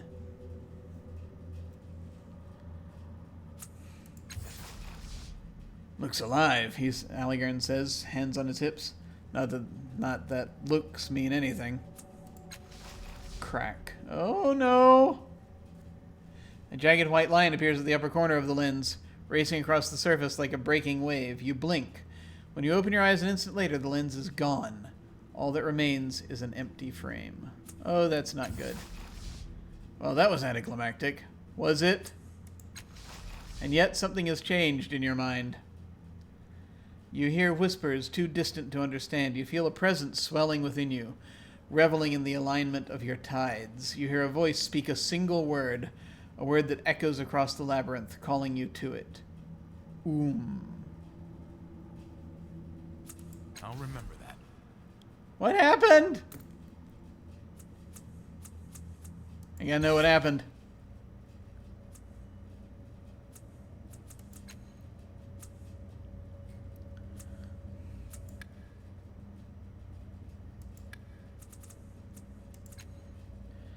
I freed something from the mirrors in the buried crossroads. Now it seems to be calling to me from inside my own mind.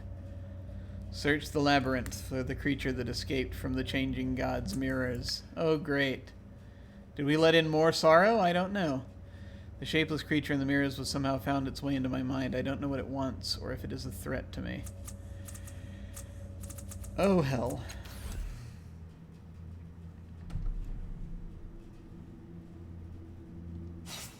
I'm gonna save before we proceed. Mind Beast. Ah!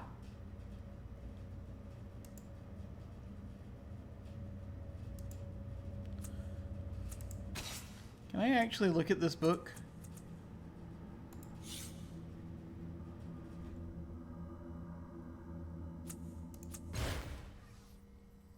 You flip open the cover of the Tome of Singing Thorns. On the title page is a Castoff's tattoo divided into 5 curving triangular shapes, the color of each tide, with a small inscription beneath. You try turning to the next page, but can't. It's as if the pages are a solid block of paper. You lay your hand on the title page's rough, somewhat metallic surface, and the sharp triangular shape spring up around your fingers with a vibrating hum. The possibility of losing your fingers to this book was a danger Felinda somehow neglected to mention. Ah! Okay. Let's read the inscription. It is written in a firm, sharp hand that nearly carved the letters through the page. Symptoms: cyanosis, hemophilia, spontaneous bruising, jaundice, argyria, or argyria, depending on what side of the room you're standing. See her as she was. You do not deserve to forget what you lost. This book is hateful.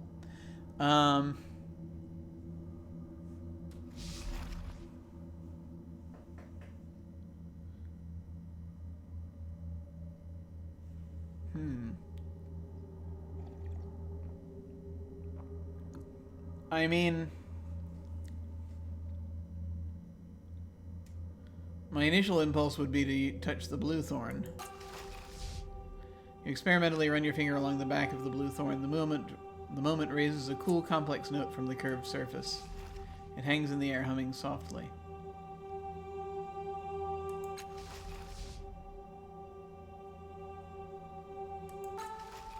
You touch the gold thorn. You caress the golden thorn. A warm note rises from within it, making your fingers tingle. After a moment, the music fades abruptly.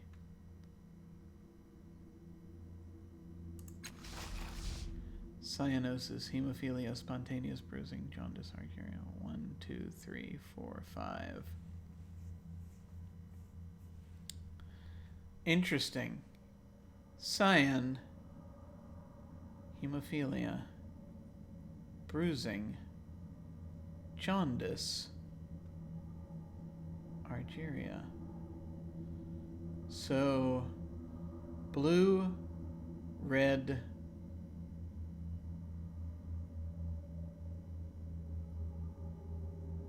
indigo, gold, silver. Right? Let's see. Blue, red, indigo, gold, silver. Let's try that sequence.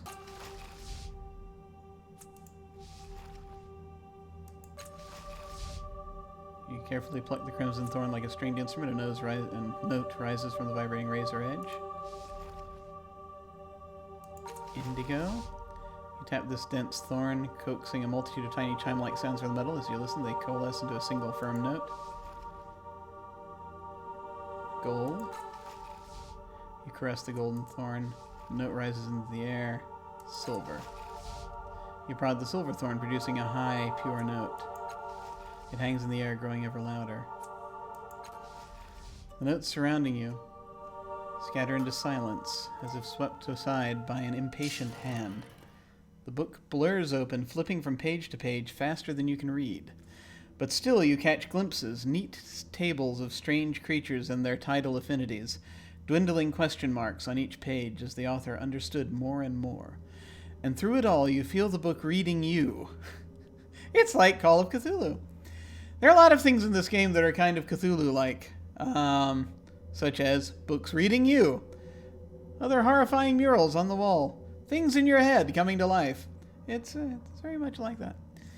And through it all, you feel the book reading you, touching parts of your mind, erasing uncertainties, and reopening portions that have long been closed. And we permanently gained another intellect. Maximum pool is now 14. Power! Okay. This room is seriously messing with this character's head. The book closes with a firm, satisfying thud. Okay. See her as she was. You do not deserve to forget what you lost. I mean, I could try doing it again. I don't know if that would do much. But while I've got it here, let's tempt fate, shall we? What was it? Blue, red, indigo, gold, silver.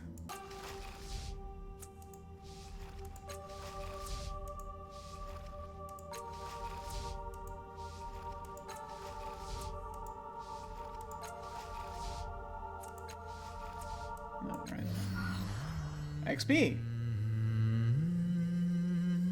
Hello?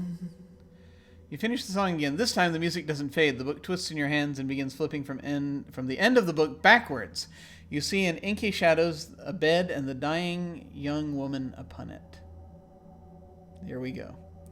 She clutches the blankets to her throat, fist shaking. Silent tears wet the pillow beneath her cheeks. Her teeth are set against the pain. And the singing continues, cracked with the hope that it will bring her peace and let her sleep. Book slams shut, nearly taking your fingers with it. The inscription's the same. I mean, shall we dive in for more pain? I mean, are we getting it bit by bit? I guess we can try.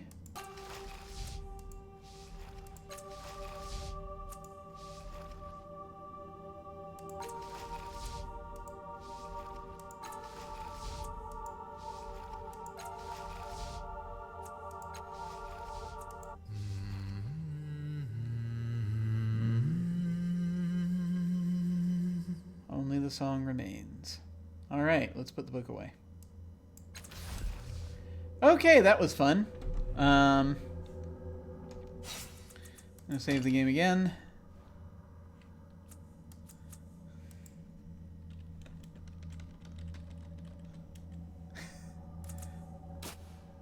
Okay. Now let's go back and do some more let's do more psychological surgery by staring into the mirrors again. Okay, you step back into the semicircle of mirrors, sensing the pressure of invisible eyes on you. I mean, the thing made it into my head anyway, so we may as well just keep going. Red bound around your neck. I'm concerned that's going to decapitate me, so let's not do that yet.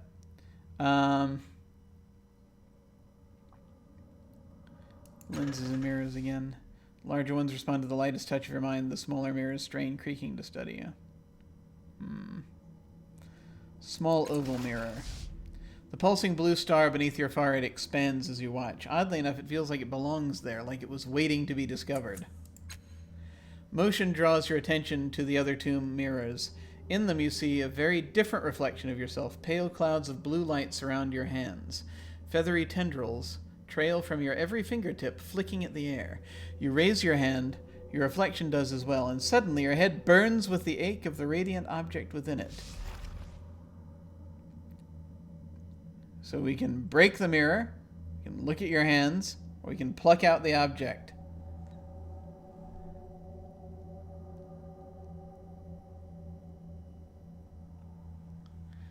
Pale clouds, blue light are surrounding your hands. Feathery tendrils.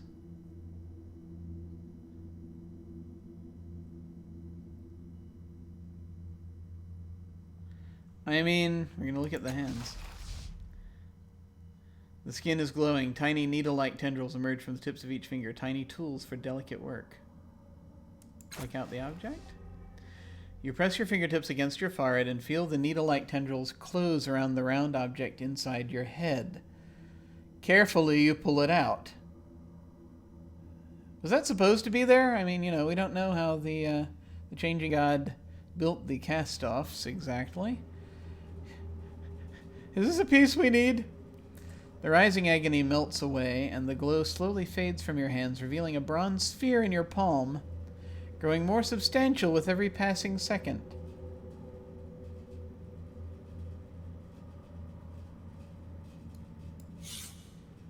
It's a fist-size... It's an artifact. This is a fist-sized bronze sphere that you removed from a transdimensional space inside your head. Its surface is covered in interlocking spirals. Okay. Use item. No, let's not. I don't think we can. Yeah, let's... Great. All right, we now have a head sphere. I wonder what that was for. Very important. Do not remove. Yeah. All right.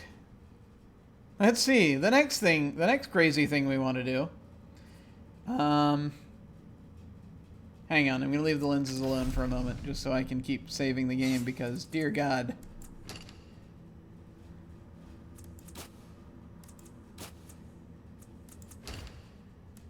Yes. Now. Okay. I mean, the red band. Okay, let's figure out the red band. Mentally jostle the mirror and feel an invisible noose close around your throat and tighten. Yeah, there we go. Gasping, you sink to your knees, fall to your side, and as your vision goes dark, you realize that if you survive this death, you found a shortcut into the labyrinth. How convenient. Ah! I should have done the others first. That was my initial instinct, but here we go. Can't die. Oh, dear. Yay! We were supposed to do something in the labyrinth. Hey, what up?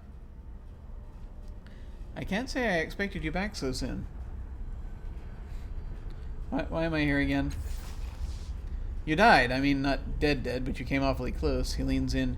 You should be more careful out there, for both of us. Again, I suspect that this is, in fact, the changing god waiting in his head, but we'll see.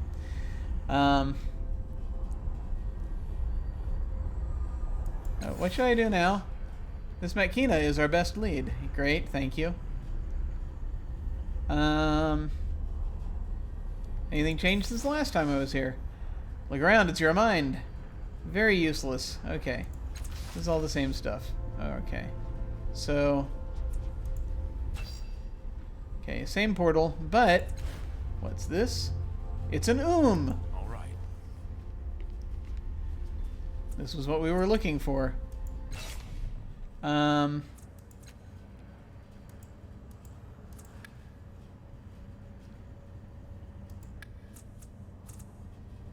thought there was another thing going on. Maybe, maybe not. Wait, circles in red?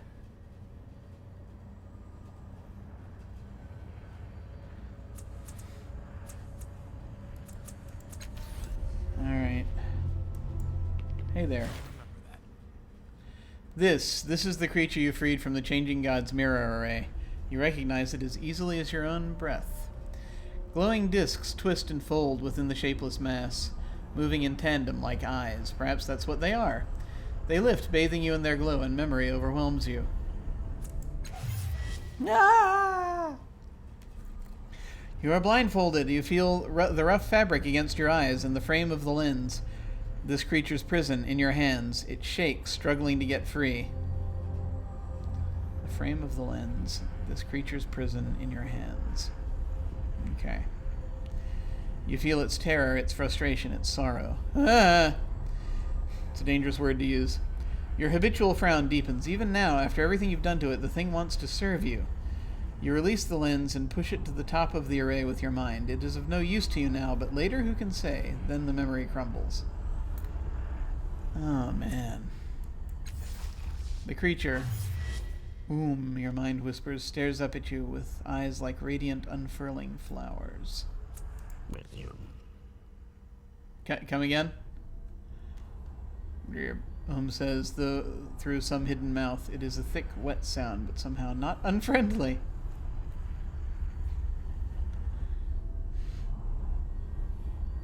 How did you end up in my head? I am curious. Explains, or appears to explain. Oh, good. That's simple then. Yeah, right. It isn't quite clear if you are understanding the intention of those sounds or are making potentially dangerous assumptions. Eyes focus on you, folding and unfolding.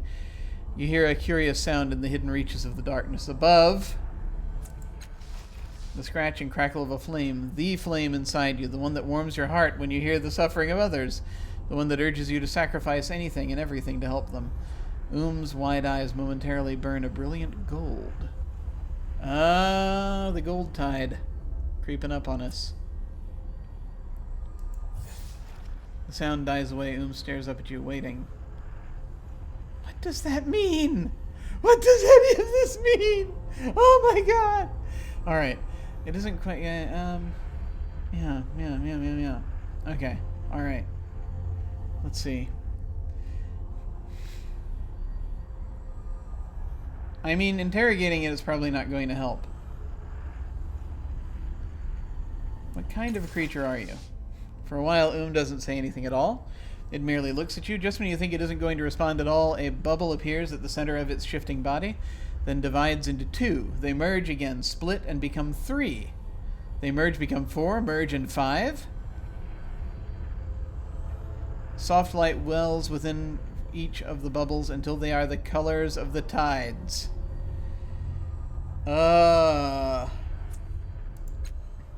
Without warning, the bubbles launch into a whirling, spinning dance, moving too fast to track. As you watch, their glowing lines become a perfect circle, a column, a shape that hurts your eyes, a vortex. Abruptly, the bubbles pop. The 5 bubbles pop, and the only light in Oom's body are its luminous eyes watching you. It says, and falls silent. What kind of creature are you? It's a creature of the tides. What was that sound I heard when you looked at me before? Why did your eyes change color? Sure. Explains, extending a slender tendril towards your ankle. Leaves tumbled down, too many to count. I mean, I could pull my foot away. But we're gonna let it touch us because we're idiots. Alright. The tendril coils around your ankle, cool and dry. Nothing else happens. Apparently, just wanted to give you a hug. Ah! Man. Eventually withdraws the tendril, taps your foot, and absorbs the delicate limb back into its body with a quiet burp. Can you tell me anything else about what you are? A bare branch tree beneath the rain. Any other thoughts about that? Nope, just the bare branch tree beneath the rain. Not enough. What a reflection are you? Can you leave my mind with me? Tendrils tickle the silent spaces behind your eyes. Images of the people already traveling with you flash through your thoughts. Whispers shyly at last, its eyes contracting fold by fold. It seems the creature doesn't want to join you when so many are traveling with you already. Oh, this is another companion! This is another companion. And we already have 4 people with us, so we have to let one of them go before we can have travel with us as a companion. We need to let somebody go, man, because this is this is both cool and important. Alright.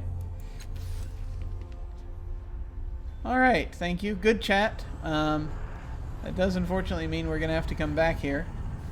Oh, okay. We have 2 doors out. We have 2 doors out. The sorrow shadow of the mirror leading back to the dark. Fathom. Glass shards hiss when you touch them. Yes, yes. Gotta make a decision now. That leads to the 9th world, it says. That leads to Daughter's Fathom.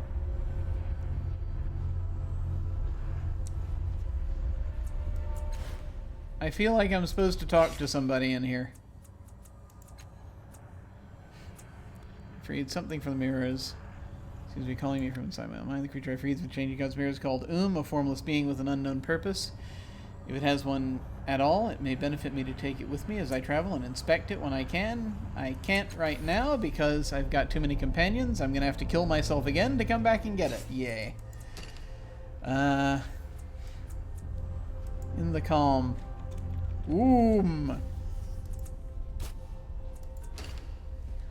I feel like I need to go in here because I have forgotten what this is. It's a fathom. I'm going.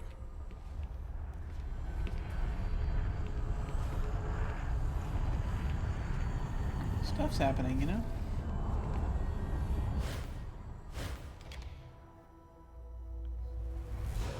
Not completely done here.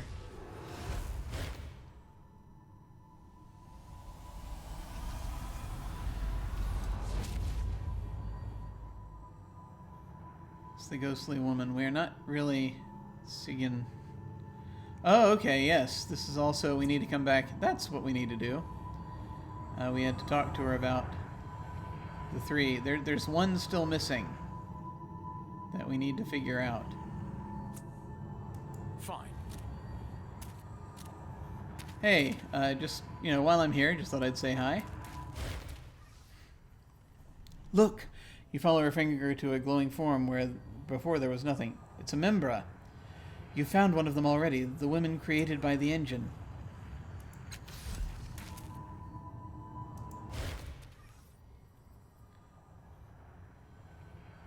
Any impressions where I might find them? One offers joy and sorrow for coin. Her family is not her own. It's borrowed, I think. I'm actually going to try to write this down this time.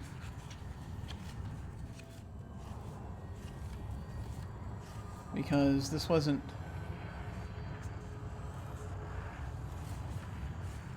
Yeah. Okay.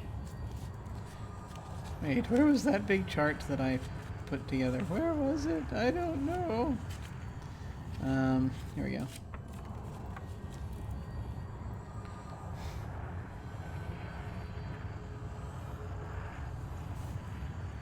Joy and sorrow for coin. Family not her own.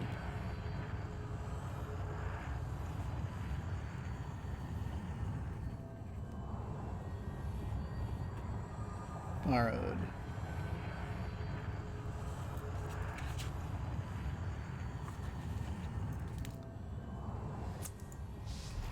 She shakes her head as though to clear it. I'm sorry I can't tell you more than that. Yeah, I mean, the other one we kind of found, it's just we have to do something else with her, I guess. Farewell. Hey, what up, Sigan?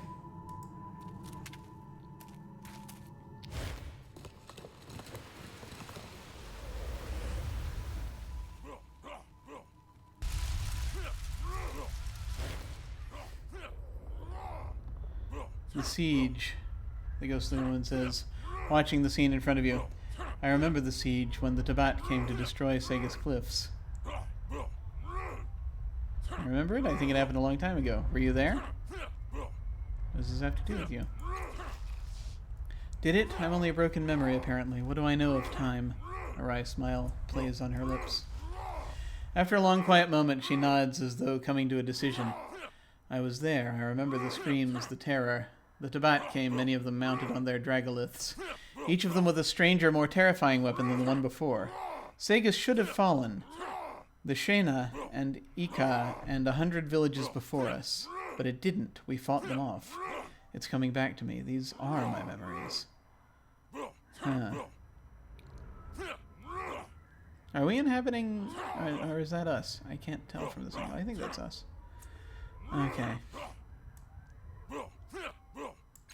I think this is that part of that fight that we were remembering when we were in the initial room trying to determine our personality. She shakes her head. But what does that have to do with the other women? I don't know. There is more to this story. I need your help to find it.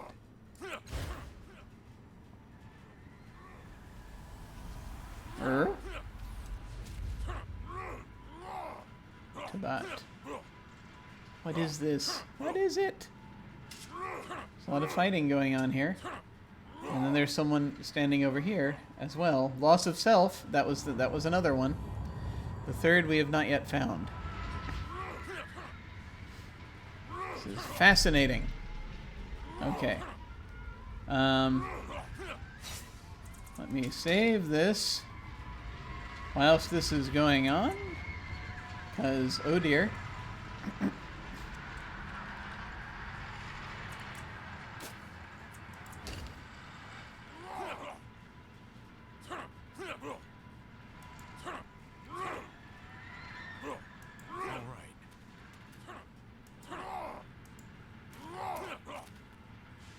What is this? This is all just a memory, but the heat from the rubble, as well as the smell of burning wood and flesh, feels very real.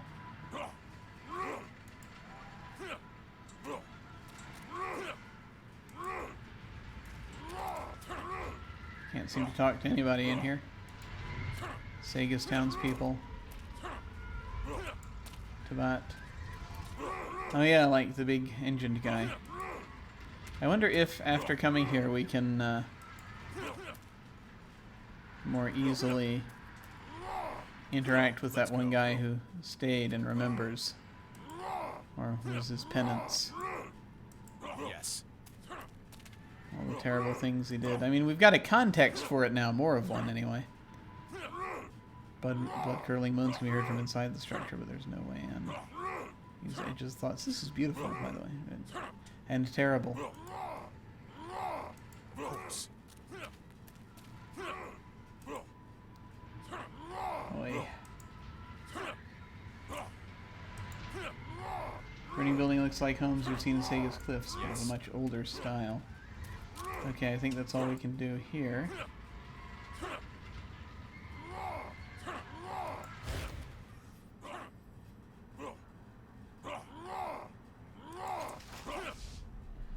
One of them is dead, yet a piece of her lives. Find that piece.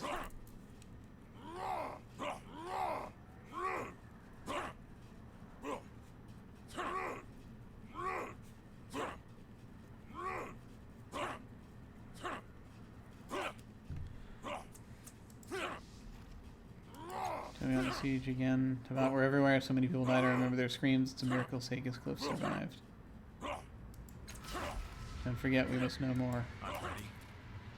Yeah. Oh, that's nice. Just showing up wherever. You're swarmed next to this machine, and you feel dizzy whenever you go near it. Does that look familiar now? Ready.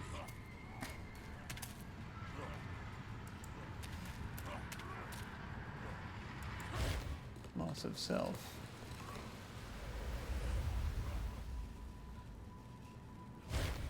Ooh, the chamber. Right? The ghostly woman's eyes grow wide at the scene in front of you. That's me, I remember now. The siege ended, the Tabat were driven back, and I was among the survivors, but... She places a hand on the surface of the chamber. I didn't exactly survive. One of the Tabat's weapons made me sick somehow, in my mind. My father was an explorer and a tinkerer. He knew something about the Numenera. He put me in there to protect me.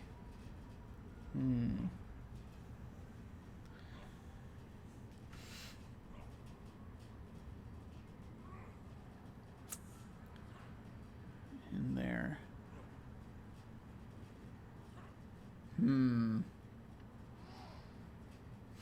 There's a survivor from that.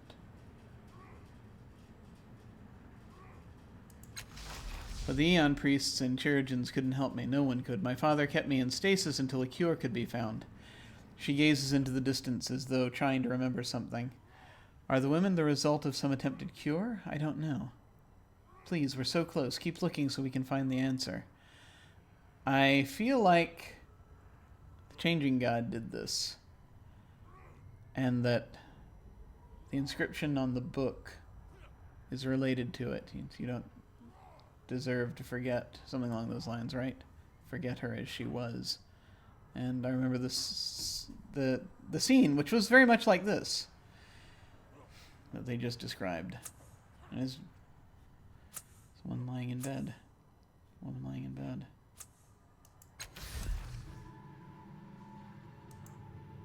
She looks so real. Her chest moves up and down with each breath. It's strange to see the ghostly woman both inside this chamber and out of it. There's a lot of stuff around here to look at.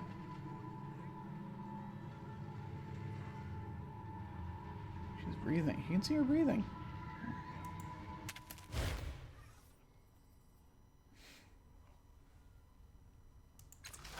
Any other impressions? No.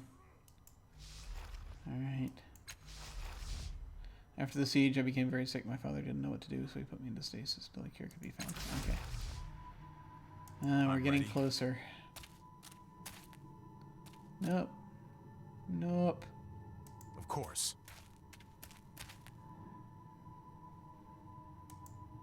These machines make no sound or motion at all. Like the other machines here, they seem to be just a facade. Wow. Okay. All right. Well, that gives us more information. This is good. This will help.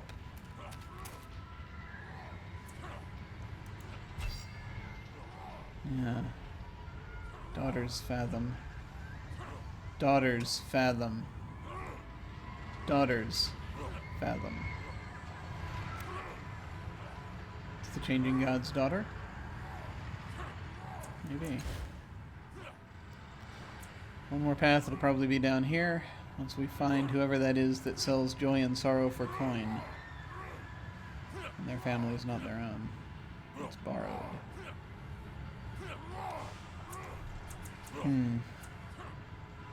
Okay. Save down here one more time before we do anything else. And let's go. Fine.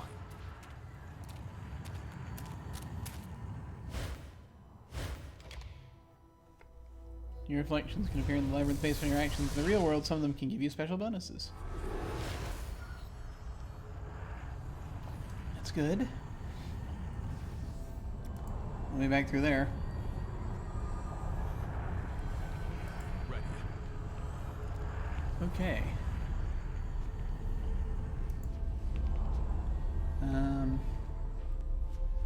Ready. Yeah. Okay, we'll be back. Yes.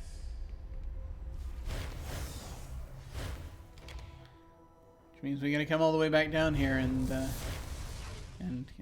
do another suicide.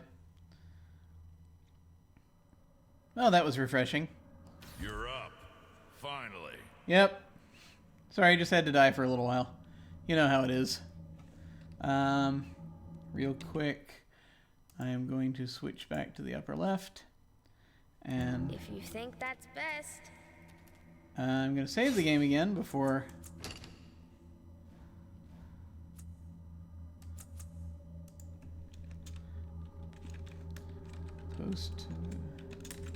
Post vision. It's not vision so much, you're just in your own head. Okay. Yes. Now. And let's just shake out the rest of these things. Use the thin mirror to kill yourself again. It's good to know. We're not done with these mirrors. Watch for the purple glow on the side mirrors. Here we go. As soon as you look at the mirror to your left, a torrent of radiant light flows through you, nearly tugging you off your feet. You regain your balance just in time to see the light pass into the mirror on your right. Did it take something? In that mirror, you see a machine aglow with the same purple light you spotted before. If you allow the light to carry you, chances are that it will take you to wherever that machine is.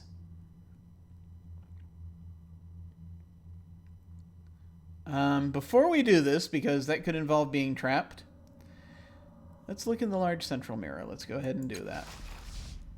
Of all of them, this mirror seems the most mundane. It shows your unaltered reflection, the crease beneath your eyebrows as you concentrate, and the gaunt, staring creatures in the hallway behind you.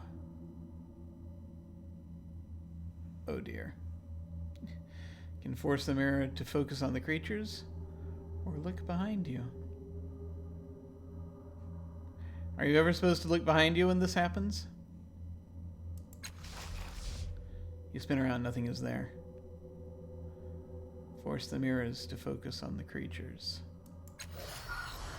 Oh, we got XP out of it, if nothing else. The mirrors strain at your bidding, and you see the things behind you clearly. They're bony, nude, snuffling at the air through a slit in their swollen faces. One of them wheels around, fixing you with a single hungry eye. It stumbles towards you, feet scraping across the stone. The rest stagger after it, slurping and gasping. I don't want to hurt you. Return to your realm, or leave this place or die. I don't want to hurt you. Return to your realm. Your warning does not deter them. Snuffling and choking, they stagger at you, claws outstretched. Are we gonna have to fight now? Oh dear. Yeah. Looks like it. Wow. Do we have time to fight these things right now? Are we ready to fight these things right now? It's kind of a question, isn't it?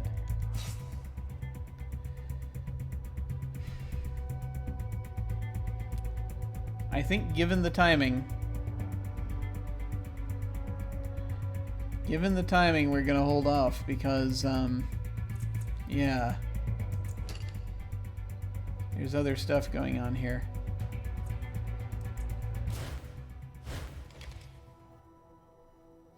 there's a lot going on. Just going to search through these options real quick once more before we attempt any of that.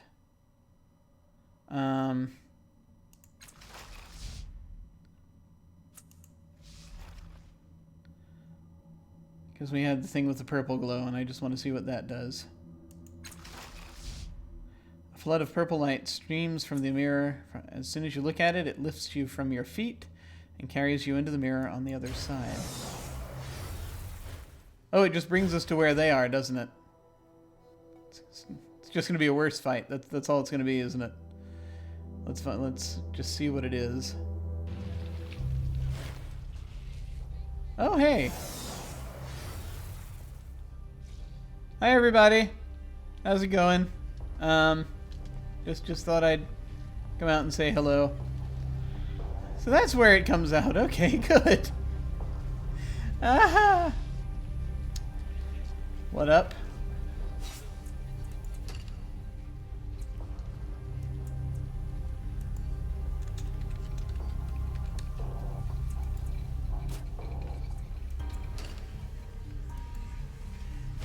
Just found out something that clock does.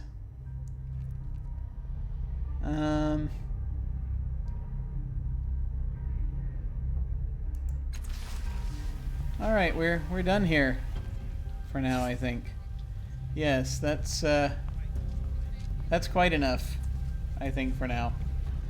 There's so much happening, so much, and I have other things I must do today.